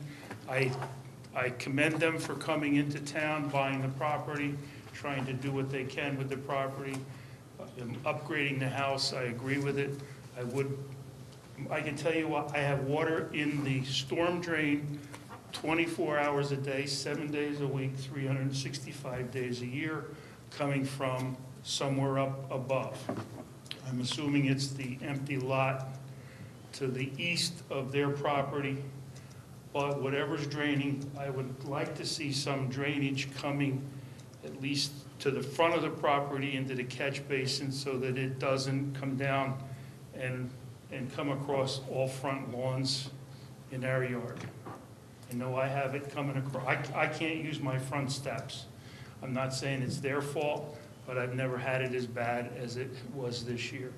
And I know that the house next door to them, it has never been as bad as it is this year. So wherever the drains are coming or should be going, it's not doing what it's supposed to. So I would like to see the town work with the people that own it so that the rest of us downhill don't suffer. Thank you. Thank you, sir. Thanks. They have the opportunity to respond to that, right? The applicant? If he wants. Yeah. You have anything to say about the public comments? You have the I know we're opportunity. keeping You don't have to, but you have the Yeah, we're opportunity to keeping it respond. open, so.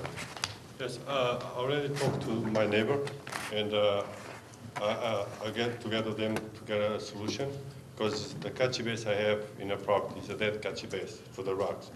What I suggest is, because it's in a property, you have to take all the permits. I can do my labor. If the town let connect the catch base, cut the driveway, you got a catch base in the street, and put a pipe in the catch base in the street, then the problem is resolved, because the water come to the catch base, go in a pipe under the driveway, and they go to the street. This the solution I give it to my neighbor. If you wanna get all ready, I'll do my work, I'll do my labor, and take the permit and the materials. I can help and say I don't like to see the driveway the way it is, but one thing I can do is just help and do the work. If you got all the permits and all the thing together, I can do my labor for free. Thank you. Is there anybody else that wants to make a comment? Seeing none. So we'll continue this for those issues that we talked about, and we'll revisit at our next scheduled meeting, which is March the 13th, correct? It is, yes. Thank you. All right. Okay, we're moving on to our enforcement. Notice of violation discussion, IWV 2018-15, 4-7182 Main Street, filling piles of raw material within Upland Review Area, 7182 Main Street LLC. Mitchell Desso. Yeah, I'm gonna suggest that, I just realized that this draft that you guys are gonna vote on, and I'm realizing that it's in the wrong place on the agenda, it really should be Okay. under section 11. So I will table that for the moment, and we'll move on to IWR, remediation submission, IWR 2018-05, 20 Founder's Way, Porter, disturbance in a conservation easement in an upland review area. Good evening, Mr. Chairman. Good evening. Vince Moreno, I'm the land use town attorney. For those commissioners I have not met, I want to say hello, and I look forward to working with you. Can I pause it for 1 second? Can you just stick your head out the door and see if Commissioner Stewart is Don there? went to get him. Oh, Don went to get him. Yeah. I'm sorry. There he is. There he There is. he is. The record will reflect that Commissioner Stewart is rejoining the hearing at 8:37 PM. Sorry, Counselor. Thank you. I'm just going to, just for map purposes of reference. So again, I want to say hello to all of you. I look forward to working with you as your land use attorney. And what we're discussing tonight is a matter that I've been working on with staff, and I would, thank you. I've been working with staff, and I really want to point out that Scott has really been very helpful with helping me move this, trying to move this matter forward to a point for your consideration. We have a situation where we have activity that was performed in an upland review area, but we also have conservation easements. We have a double issue, and it was done by a predecessor in title that doesn't relieve the current property owner, but it was not actually done by the current property owner. The current property owner is in a situation where he is ill, very ill, and is going to be relocated, and he's moving out of state, and we've been working with the property owner to try to reach what we believe to be a reasonable accommodation to address the violations, but also maintain the integrity of the easement area. And we have come to the following terms for your consideration.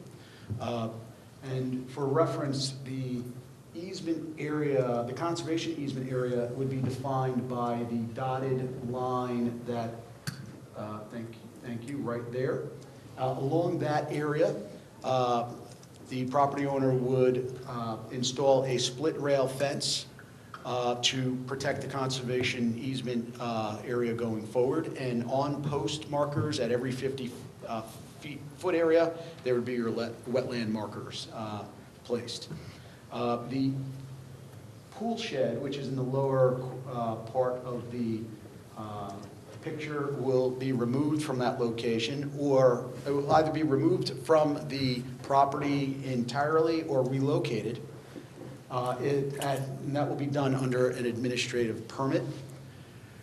And everything else, so along the solid line there is a knee wall, which is made of 2x12 wood. I believe it's about 18 to 24 inches in height. And just above that is a chain link fence, and in front of the chain link fence is a line of hedges. We're recommending that all of that will remain in place, and the fill that was put in would also remain in place. But between what will become the new split rail fence and the existing knee wall area, there would be a planting to protect and preserve the conservation area going forward. And that planting plan, we would recommend for purposes of timing, we would ask that you defer to your staff to review and approve. The issue on timing is that the property owner's contract with his relocation company expires on March 7th, and if he does not get action of this body this evening, he risks losing that opportunity, and based upon his current situation, would create a hardship to himself and his family. So this has been an effort that has gone back and forth between the parties. Attorney Ted O'Hanlon is here with me this evening. We did discuss this matter, and I would like to thank him as well for helping me move to this point. It's now for your consideration. I do believe he would like to simply address the commission briefly, but there's nothing nothing more for you to consider for purposes of what we're asking you to consider for this remediation plan. Thank you. Good evening. Ted O'Hanlon from Robinson & Cole. With me is Dave Bjorklund, who's the engineer on this project, and Jim Cowan, who was a wetland scientist. The Porters bought this property 2 years ago when he moved here as a senior executive at Sikorsky. He was represented by counsel. He obtained title insurance, and he knew there was a conservation easement because it's in his title chain, but there was no map showing where the easement was relative to the construction that was done 25 years ago. So when and then he was diagnosed last March with brain cancer, and he's very ill right now. He would be here tonight, but asked me to indicate to you all that that's the only reason he would not be. I don't know where his illness is going, but it's a very grim prognosis, and if he is left with this house in his estate, he's going to put his family through a real financial hardship. So I really appreciate the cooperation of staff and Mr. Morano in working with us, but we'd asked for an order that we can comply with and a planning plan that we can demonstrate to the satisfaction of staff. We'll probably take out the shed, but this would enable him to put his affairs in order so he could deal with whatever it is he's got ahead of him. And he asked me to relay his thanks, and I know this is an extraordinary circumstance, but none of this he had any knowledge of until he began to sell his house. But thank you very much for your consideration. And Mr. Shaston, I haven't had a chance to say you have spoken by phone, but thank you as well. Thanks. Okay. Are there any questions? Do you understand where we're at, Commission? So this has been on our agenda for quite a long time. Finally, sounds like we've come to an agreement that's satisfactory to both the Commission, well, hopefully the Commission, the town, and the homeowner, and we can finally put this to rest. Does anybody have any questions for the parties involved? Okay. The knee wall has a chain link fence on top of it as well? Is it on top or directly in front? That's my question, like, you got two, you're gonna, a there's- fence and a fence? Scott, can we scroll down? Yeah, there's a picture of it. Oh, Yeah, is up at the top of the plan. Right there. Oh. That's That's what I thought, the Yeah, wood was. this is on the wetland side of the chain link fence. You can't see the 2x12s from the yard side. But the post for the chain link fence is anchored in concrete, and then the boards were put up behind it. So that's staying there in the. My only question is, when those boards disintegrate, what happens? The reason why we want to keep the boards there now is because there are plantings just the other side of them. If we took those boards out, we would lose the hedge, and there's several mature trees there. Okay, so by the time those boards were to disintegrate naturally, the slope will be stabilized through the. Yeah, the slope is basically stabilized. Now, if the landscaping gets a little bit bigger, they're gonna disintegrate slowly, and I think this will be replaced slowly. I don't see it's pressure treated lumber. They're not gonna collapse, and the bank is gonna collapse. But it is holding up the bank in some respect? In some fashion, yeah. It's my opinion, if we took those boards out, and that's one of the reasons why I was a proponent of keeping them there, we would lose the landscaping, which is on the other side. There's a hedge, and as I said, 3 or 4 mature trees. Well, I think you're right, to not disturb it. I'm just curious, I just want to know what the long-term effect would be if and when they were to dissolve, that's all. And if you're saying it's going to stay stabilized, then. Yeah, in this period of time, they're not gonna disintegrate all at once by They're that time. pressure treated? They are pressure treated. Did you discuss cutting the fence out? Yes, we did talk about removing the fence, and that, I would say that is still on the table. The removal of the chain link fence. The fence serves no purpose. That's what I'm saying. I guess that's probably the only thing I'd like to see is that they just cut the fence at the base and pull the fence out. That way they don't have a fence and a fence. Well, you probably won't see it though with plantings. We won't see the plantings, then the problem, if you start cutting out that, then you lose that wood there, that's. No, just leave the wood, just cut the. Well, it looks like the wood is being held up by the post of the No, fence, right? I'd leave the posts, if you need to, just cut it right above there. At the top of the wall, you mean? Yeah. Possibility. But it is one more line of Maybe we could allow it, keep maybe we could people out. allow it to be done, but they don't have to do it. So if the next buyer comes in and says, I don't want to look at this fence, there's permission to remove the Well, mesh? there's a big row Just the mesh? there's a big row of hedges in front of it. Mr. Chair? The fence isn't readily visible. The reasoning that we employed when we suggested leaving the fence from our perspective was, the issue that we're dealing with was an encroachment into what was supposed to be a protected area. And so, obviously, the split rail fence will create the demarcation at the front. The split rail fence is yet another obstacle to prevent some future user and who may encroach. And so by removing it, you're potentially making it easier for someone in the future to encroach. So, it's because we're dealing with a violation, we don't want to make it easier for someone in the future to violate again. And that was the reasoning why we thought leaving the fence, however unsightly it may become, it's not the visual aspect, it's the hurdle against encroachment that we're trying to preserve. And if it bothers the next homeowner, he can always come in and just ask Scott if, what we think. Plus, I think by the time it becomes super unsightly, you're not gonna be able to see it anyway. Yeah. Because Especially there's, the road you gotta bushes in remember, front we're of it. putting the split rail fence, the markers, and we're gonna have plantings, 12 or 10 to 15 Yeah, well, feet of speaking planting. of which, do we have a planting plan of some kind? Yes, there is not a planting plan currently under this model, because this was a model, an agreement that was literally just reached before we walked down the aisle.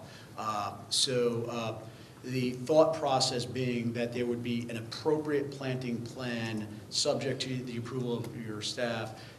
There was a plan that was going to be presented, and the gentleman can speak to the type of species that he would suggest using if you'd like that. That would be ideal. Yes, I'd like that a lot, please. He actually had some questions about what you might want, so he would like to make sure he does what you want, so. Well, Good Mr. evening. Cohen. Jim Cowan for the record, registered soil scientist, professional wetland scientist.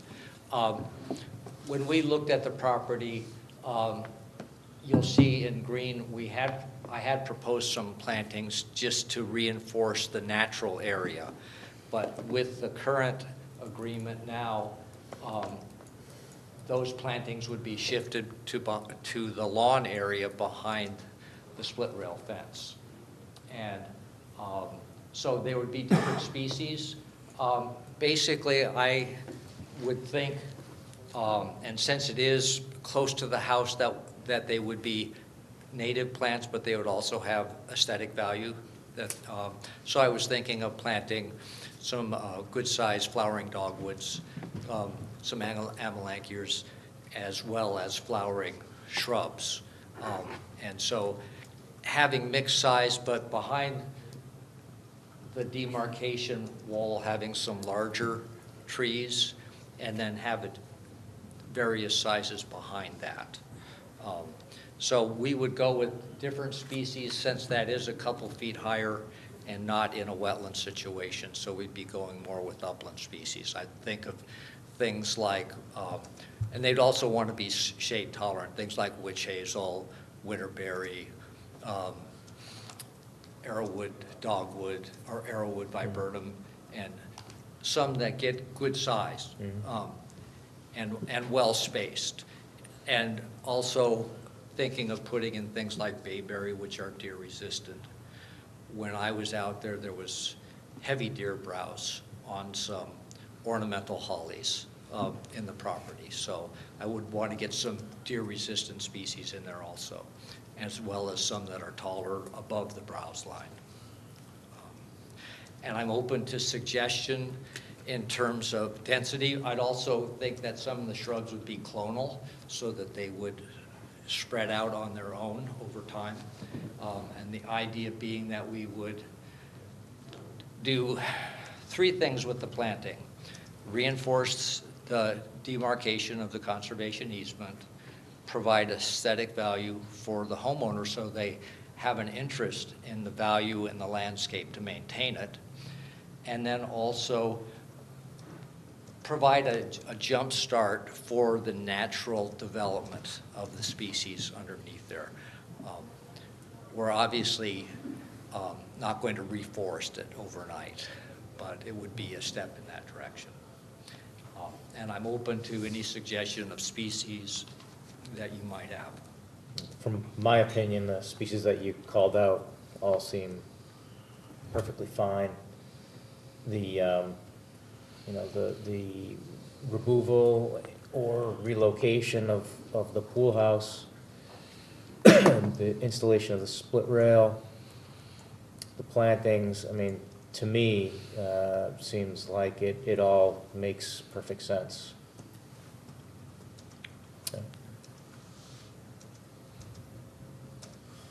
Okay. How about spacing?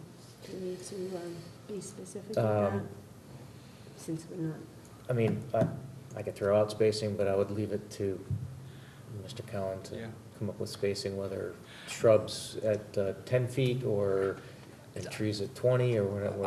I would think an average spacing of trees at 20 feet, and then in between, depending on the size of the shrub, some of them I would specify as large shrubs, like witch hazel, which get 25 feet tall, so we'd want to give maybe a 15-foot spacing, and then maybe behind the split rail, having a denser planting, that again, we define that edge, but then behind that, they'd be more scattered. Agreed. Excellent. We okay? Anybody else? I'm okay. Thank you very much. Thank you for your time. Thanks. Thank you. Thanks. That's fine. We need a motion, we need to deliberate at deliberations. Okay, sorry. Jumping the gun. Sorry. Okay, excellent. So we want to do 4-7182 Main now? That, it really should be under, enforcement under section 9, I 11, agree. excuse me. So let's put it under 11 where it would be. Okay, so we're gonna move on to deliberations. There's no application here, determination, no other completed items from this agenda. We're deliberating. How are we doing outside? Is everything all right? It seems quiet. I looked. Okay, excellent. Apple says 1 o'clock. Apples is 1 o'clock. Yay, apple. All right. So we're on to bond release. We're at deliberations. Deliberations. Oh, yeah. So we're gonna deliberate on 575 and 89. Oh, And now it's money founders. So, Donna, help me out here with 34 Enterprise, you have the bond release for that? We're not doing Yeah, that yet. We're not doing that yet. because we finished review on 2 applications. Oh, I'm sorry, I didn't. Yeah, Yeah, we're all jumping the gun. yeah, we all jumped it. We It's get done okay. with this one first. So, You wanna do that one now? I'm just saying, and then we can do the other two. Okay. Because they're they left. Oh, okay. That doesn't matter. Okay, so 5 yes. Monroe Turnpike, RDB sheet 2018-15. How would we like to direct our staff in this regard? I move that we direct our staff to. Well, we're not moving, right? We're We're not just gonna- moving. Well, you have to make a motion, Yeah, yeah, to to- discussion. Really? I Yeah. thought we only moved when we had the letter. Oh, No. that's, Yeah, That yeah, sounds you like don't, ruler Yeah. across the knuckles. typically, Yeah, it looks like it, too. typically you don't move. you just request us to, Request. yeah. I request. Okay, so for discussions, Commissioner Spence is of a mind to ask our staff to draft a letter of approval with conditions Correct. on the application 575 Monroe Turnpike. Does everybody agree with that? Yes. Yes. Okay, the following conditions, Scott, you want to start with conditions, or you want us to? All right, give me a second here. Sorry. All right, so we're talking 575.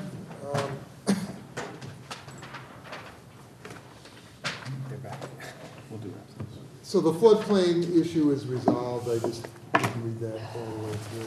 Markers to be shown, if you agree with me, at the edge of grading and limits of the future lawn to be maintained as opposed to where the silk fencing is, so. I think that's a good idea, personally. Okay, so we'll keep that in. And pull the level spreader back parallel with the 496 contour. Okay, so you can leave that in. Then I've got, You want to keep that? Yeah, I thought he said he couldn't do that. Oh, he was gonna have to swale it, so, well, your choice, it's the lesser of the evils, which they're both Yeah. have their issues. Well, he said he could It's pull it either back a pull it little back- bit. If you pull it back, you're gonna have a broad swale that goes from that to the, over the. right, but that will be planted and seeded in that It'll be bump grass. mitigation area, so it'll be stabilized. It'll be stabilized. All The right, other that makes way sense. that he's proposed is that it will go all the way to the same point where it's going into the wetlands, but it will be bleeding out of the stone. Yeah, but it's right at the. It's right leading out. up right Okay, there. so you prefer that he pulls That, it back? I don't speak for the rest of the commission, that's what I would. Well, I don't like the idea that it's gonna get, the slope on the edge of the parking lot's gonna get steeper and possibly erode, right? No, it's not No, getting the steeper. slope He's stays not- the same. This would go at the end of the slope. Hmm. And then from there to the wetlands, they're gonna have to carve it out a little It was bit. something 96 and the top of the frame was 94, and it was about the same distance away as from 98. No, this was, he was just pulling it back in the same. It stays at the same elevation? The invert of the pipe, I forgot. Stays the same. It stays the same, but because it stays the same, by pulling it back to the 496 elevation, which is at the toe of slope, it flattens out, and he needs to create a little bit of a swale to get the 494, whatever it was, to work. Isn't it gonna make the grade coming down from the pavement, isn't that gonna make it No, steeper? that doesn't change. No way does it change whatever it is, 1 to 5 to 1 or Yeah, 3? I'll have them put it at the toe of that slope. Yeah, All right.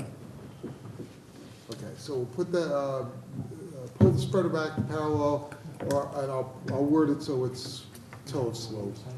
And I'll check that before I write it and adjust the, I'll wordsmith it to work with the grade. All right, contingent on DOT approval was another comment. I'm assuming you keep that in. I'm gonna leave the stage storage comments and the water quality flow and the, those drainage comments in there only because he addressed them and telling me where the information is, but I gotta review it and confirm. So I'll see what happens with that. I'll check those through. And then, I'll put in there that you're looking for an interconnection on the drainage galleries. Get them to do that. So that item will stay in. And there were some other housekeeping items about getting the proper cut sheet on the stormwater cleaner as far as what it's treating and that kind of thing, so I'll leave that in. The location of the footing drain, I would say at this point, given his testimony, that we let that go, because they can't find it. It doesn't sound like it's a big issue. It's a very small area that's a full basement, so if it isn't broken and it's been there for so many years, I would say leave it alone. So we'll take that out.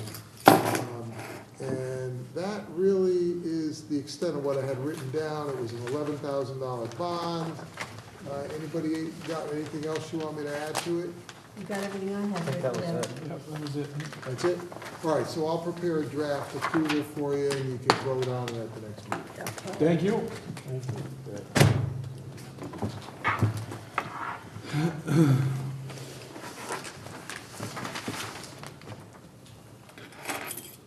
All right, item C 2018-01-R-A1 98 Enterprise Drive.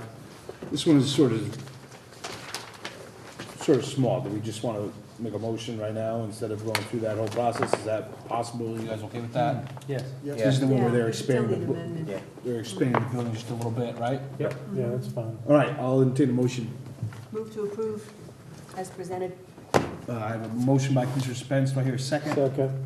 Second by Commissioner Gingras. All those in favor say Okay, aye. before you vote, just a comment I'll put in something to state that, obviously all of the conditions of the previous approval remain in effect. Yes. Thank you. And that it's the same bond amount, and it will be contingent on them revising the bond agreement and bond form to include this To revision. modification application.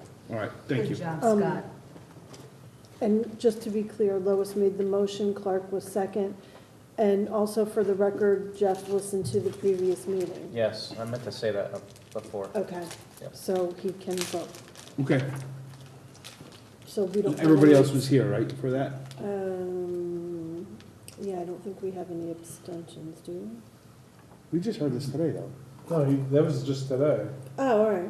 We just heard this Because all today. it was, he was making an addition to Yeah, the that's right. building on both sides. Oh, yeah. We determined We're good. last Determined year. last time. Just kidding.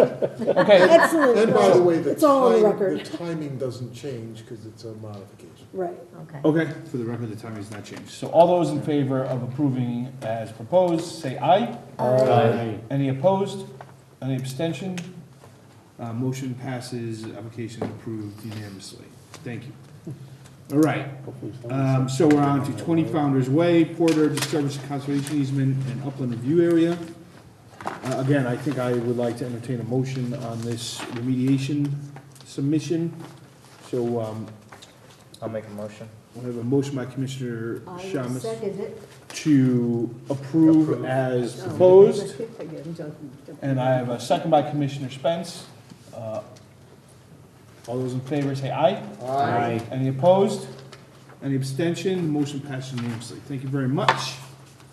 Thank you, sirs. Thank you. All right.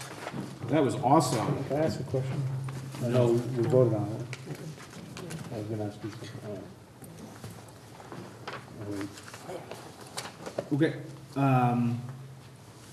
So that's the only thing, that's it, right? Yep. So that's all in deliberations? Excellent work, everybody. You're a good Does that mean commission. we Okay, now we're on to bonds. I'm just gonna ask a question. Unless we forgot, I feel like we forgot something. About that one?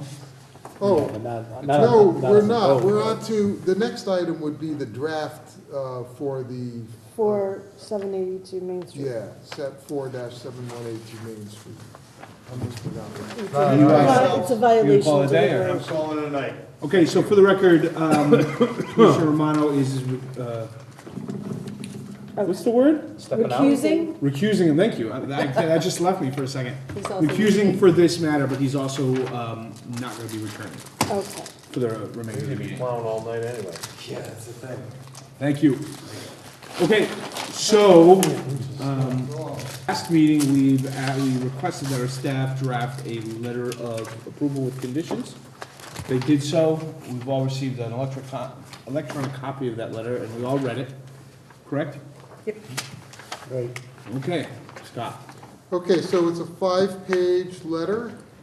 First page lists the application information and the site plan, the submission information, what was considered, and the findings were listed on the first and second page. The voting record is on second, and then it goes into the following conditions to be addressed. And the conditions were that the addition of a notation of wetland buffer habitat plan indicating that the plan depicts initial wetlands remediation which shall be completed by July 1st was the date you had indicated. And that a subsequent property development plan shall also be submitted and approved prior to the above stated July 1st deadline, 2019. Said plan shall include development of property which also includes remediation of remaining upland review area that won't be within the footprint of said development. In the event that the above described property development plan is not submitted and approved for whatever reason, a separate submission of just the remediation plan for restoring and draining the potential buffer remaining upland review area shall be submitted by July 1st, 2019, by the same deadline. The existing stockpiles off the easterly side of the building as indicated in the above reference plan entitled Site and Erosion Control Plan may temporarily remain in place until either an overall property development plan is submitted or approved by this commission or a subsequent plan for remediation of the remaining upland review area is submitted in lieu of the property development plan. And then it goes on to list the next page, filing of the plan, the site remediation shall form needs to be completed, the DEP form needs to be done with the fee, and the siltation control goes on to describe where the siltation control is needed, adding that it's needs to be inspected and repaired regularly until the future site work has begun. And then when to file the notice of decision, once those other items are done. It goes on to list 3 conditions to be addressed prior to commencement of remediation work, and which are pretty much standard. 3 different conditions to be addressed prior to final acceptance of the initial restoration, which are pretty much standard items. Then on to page 4, which lists your typical standard requirements, and item E, which is timing and expiration. And again, it lists that same stated deadline date, which is tied into everything and what I've already gone over as far as the other options if that doesn't if the development plan doesn't come in and happen. And then the last page lists the standard comments and qualification statements, and that is it. Thank you very much. Move to approve as drafted. I have a motion to approve as drafted by Commissioner Spence. Do I hear a second? Second. Second by Commissioner Shamus. Is this hard? Nobody likes it. All those in favor, say aye. Aye. Any opposed?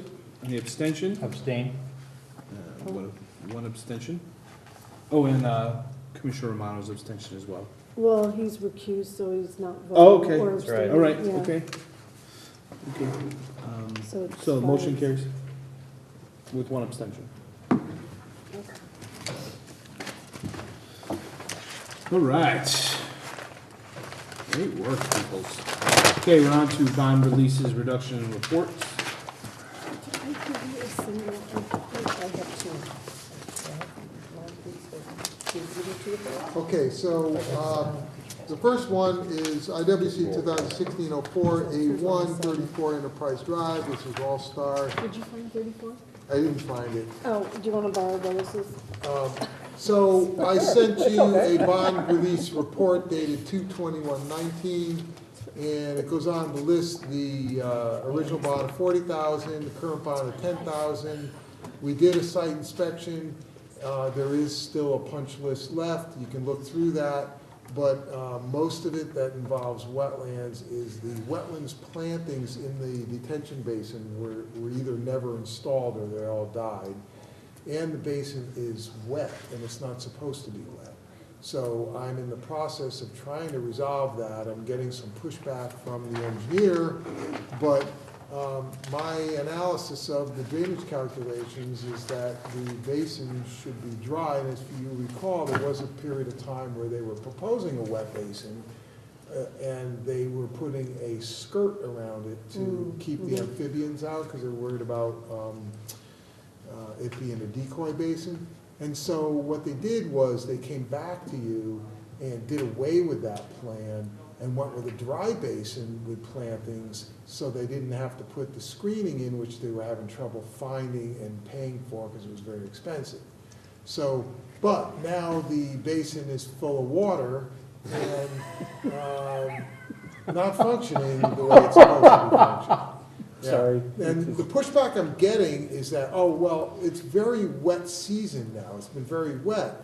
And my feeling on that is, Wet but it plants wasn't love it. designed, it's not. Yeah, you didn't design this to be a wet basin. Yeah, so I'm in the process of relaying that to the owner and hoping that we get some responsiveness to that, and we'll see how that goes. But, so this recommendation is not to release anything. If you agree with this, I'll send out a letter to the property owner explaining. I agree with that. I agree with, You don't know, I release wanted it. to dovetail on top of that, since that, we were approached that one time about the guards being so difficult to procure and how expensive they were.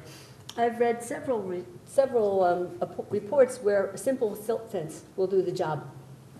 And you can't get much cheaper or easier to install than a silt fence. And Yeah, it but a lasts silt for fence some has to be maintained forever, and that's really difficult to get someone to keep that up. Because even on construction sites, it's like every rainstorm, they gotta go out. Yeah, I realize and do that. So, I realize that. yeah, But if we're that- gonna end up with a wet basin anyway, because if the drainage isn't gonna happen, I mean, at least we got a couple of years that we can maybe do Well, something no, I about. mean, in my opinion, they need to address the issues Okay. so that the basin works, or come in with a plan that gives you either a wet basin that works or achieves the original design. Okay. Okay, so I'll entertain a motion to deny the bond release request. Well, you don't have to deny, you just support, there's no No. recommendation to release. Well, okay. Yeah, but we So what do I need? We support you. Yeah, I No, don't, we need to, well, we'll You want a vote motion? on whether they release it or they don't release it. okay, I'm sorry, you can go ahead. and- No, I don't know. I don't You've know. normally made a motion. I make a motion to reject the bond release request as recommended. Yes, okay, now I. I have a Second. There we go. Well I have done, a Jim. motion by Commissioner Stewart, a second by Commissioner Very clumsy Gibbons. motion. All those in favor say aye. Aye. Any opposed? Any abstention? Yes. One abstention, Commissioner Shamus, who was not present at the discussion. Okay, next one is for 154 Enterprise Drive. This is, was phase one of 164 Enterprise Drive, which was the Nagy property. The 154, the building is finished. The only thing that's not finished is in the back. If you recall, there was a salt storage shed that was supposed to have a front Yeah. door on it and Yeah. higher walls around it, and they haven't finished it yet. So, because that's not finished, I've recommended a bond reduction from 40,000 by 30,000 down to 10,000. So moved. A motion by Commissioner Spence, do I hear a second? Second. Jim? Ross? Ross. Oh, Second by Commissioner Massarocco to reduce the bond as recommended. All those in favor say aye. Aye. Any opposed? Any abstention? We have to use those buzzers. So Okay, We the have next buttons, one you know? is phase two of that, which was 164 Enterprise Drive. And that one, they disturbed the site. The whole site is leveled and is pretty much millings and processed stone. And they are going to develop it, supposedly, and they haven't. It has piles of concrete and fill material. Well, I should add, concrete, comma, millings, and fill material. The lot needs to be stabilized with topsoil and seeding. The storage containers on it need to be removed, because I was concerned that they were gonna start using it for storage, which is what they're doing. Some form of barrier between the lots, also not specifically, although not specifically required, is recommended in order to avoid future encroachment issues. And the proposed building respective site improvements need to be constructed as proposed, so they want their bond back, and I'm saying that no bond reduction or release is No way. recommended until they address those issues. Okay, I move to reject the bond request as recommended. Second. motion by Commissioner Stewart, second by Commissioner, is that Clark. Clark? Gingras? Commissioner Clark? Gingras, is it Gingras or Gingras? Jingles. Gingras, I'm sorry, I've been saying it wrong the whole time, why don't you say That's something? all right. All those in favor say aye. Aye. Aye. Any opposed, any abstention, motion passes unanimously. Okay, down to Inland Wetland Commission Agent Activities Report. Okay, there were no time extensions, I guess. The agent reports a 35 Miller Drive, we have propane tank installation, which was done as part of a inland wetlands agent approval. So that was taking place, and that's the only item to report under that category. Wait a minute. 35? Isn't this awful? Is that coming up? Yeah, we're not doing that one yet. Sorry. Which, You got the 35 millo violation? yeah, we weren't ready, so We that weren't was. ready. that was That's why it's not on the agenda, but hold on Got to it. Oh. All right, permitted uses as of right. Nope, there's nothing on there. Enforcement. Nothing. Minutes. Hold So- on, hold on. 96 Gabe Bauer. Oh, boy, here we go. This one I just want to run by you quickly, because she's trying to catch up with some of the older ones. And this one was issued, She being Denise. I'm sorry, Denise. And I'm trying to remember, I've got so many different ones, I'm trying to remember this, but there was supposed to be the resolution for this was supposed to be them coming in to get an agent approval. And they never did. And so we wanted to just run it by you so that you would reaffirm that we need to send out a new notice of violation, and we'll just start the whole thing over again, but kind of, we've got all the information, so we'll just run through it quickly. And what we'll do, if you agree, and I'll go over it just a second, but if you agree with what you said the last time, which was do an agent approval, let me refresh my memory. So description of violation, clearing and filling of the wetland, of a wetland, clearing and filling of the upland review area, extension of the drainage piping without approval, shed construction in a regulated area without inland wetlands or zoning approval. The shed is on the neighbor's property, and here it is there. I am, I'm gonna suggest, I'm gonna bring this to you next meeting. Because what's missing from this is, she didn't give me the notice of decision, which is the most important thing. I want to be able to tell you what you wanted done last time. So let me get my act together here and bring it to you at the next meeting. We're just Okay, not ready. appreciate that, Sounds like Scott. that. Can I see I like the picture, though, that the shed on the other The what? property, that's awesome. Yeah. Show the picture again, that was an awesome Shed picture. on the other pieces. You see the property line. Yeah. Yeah. Well, no, but you had a clearer picture of it though, down below. That was awesome, I'm like, that's. It's hidden by all those trees right there. Right There you there. go, yeah. Look at the, Oh, yeah. look at the property line, I'm like, oh, let me build that shed. Oh, hey. Yeah. The neighbor's probably like, I'll take it, I'll keep it, it's mine now. All right, so moving on All right, to so I'll our get you more information. minutes of the February 13th, 2018 meeting. I'll entertain a motion on those minutes. Yeah, I read them. I make a motion that we approve the minutes? As is? As is, I'm sorry. Okay. I'll second that. We have a second, motion by Commissioner Gingras, sorry. Yeah.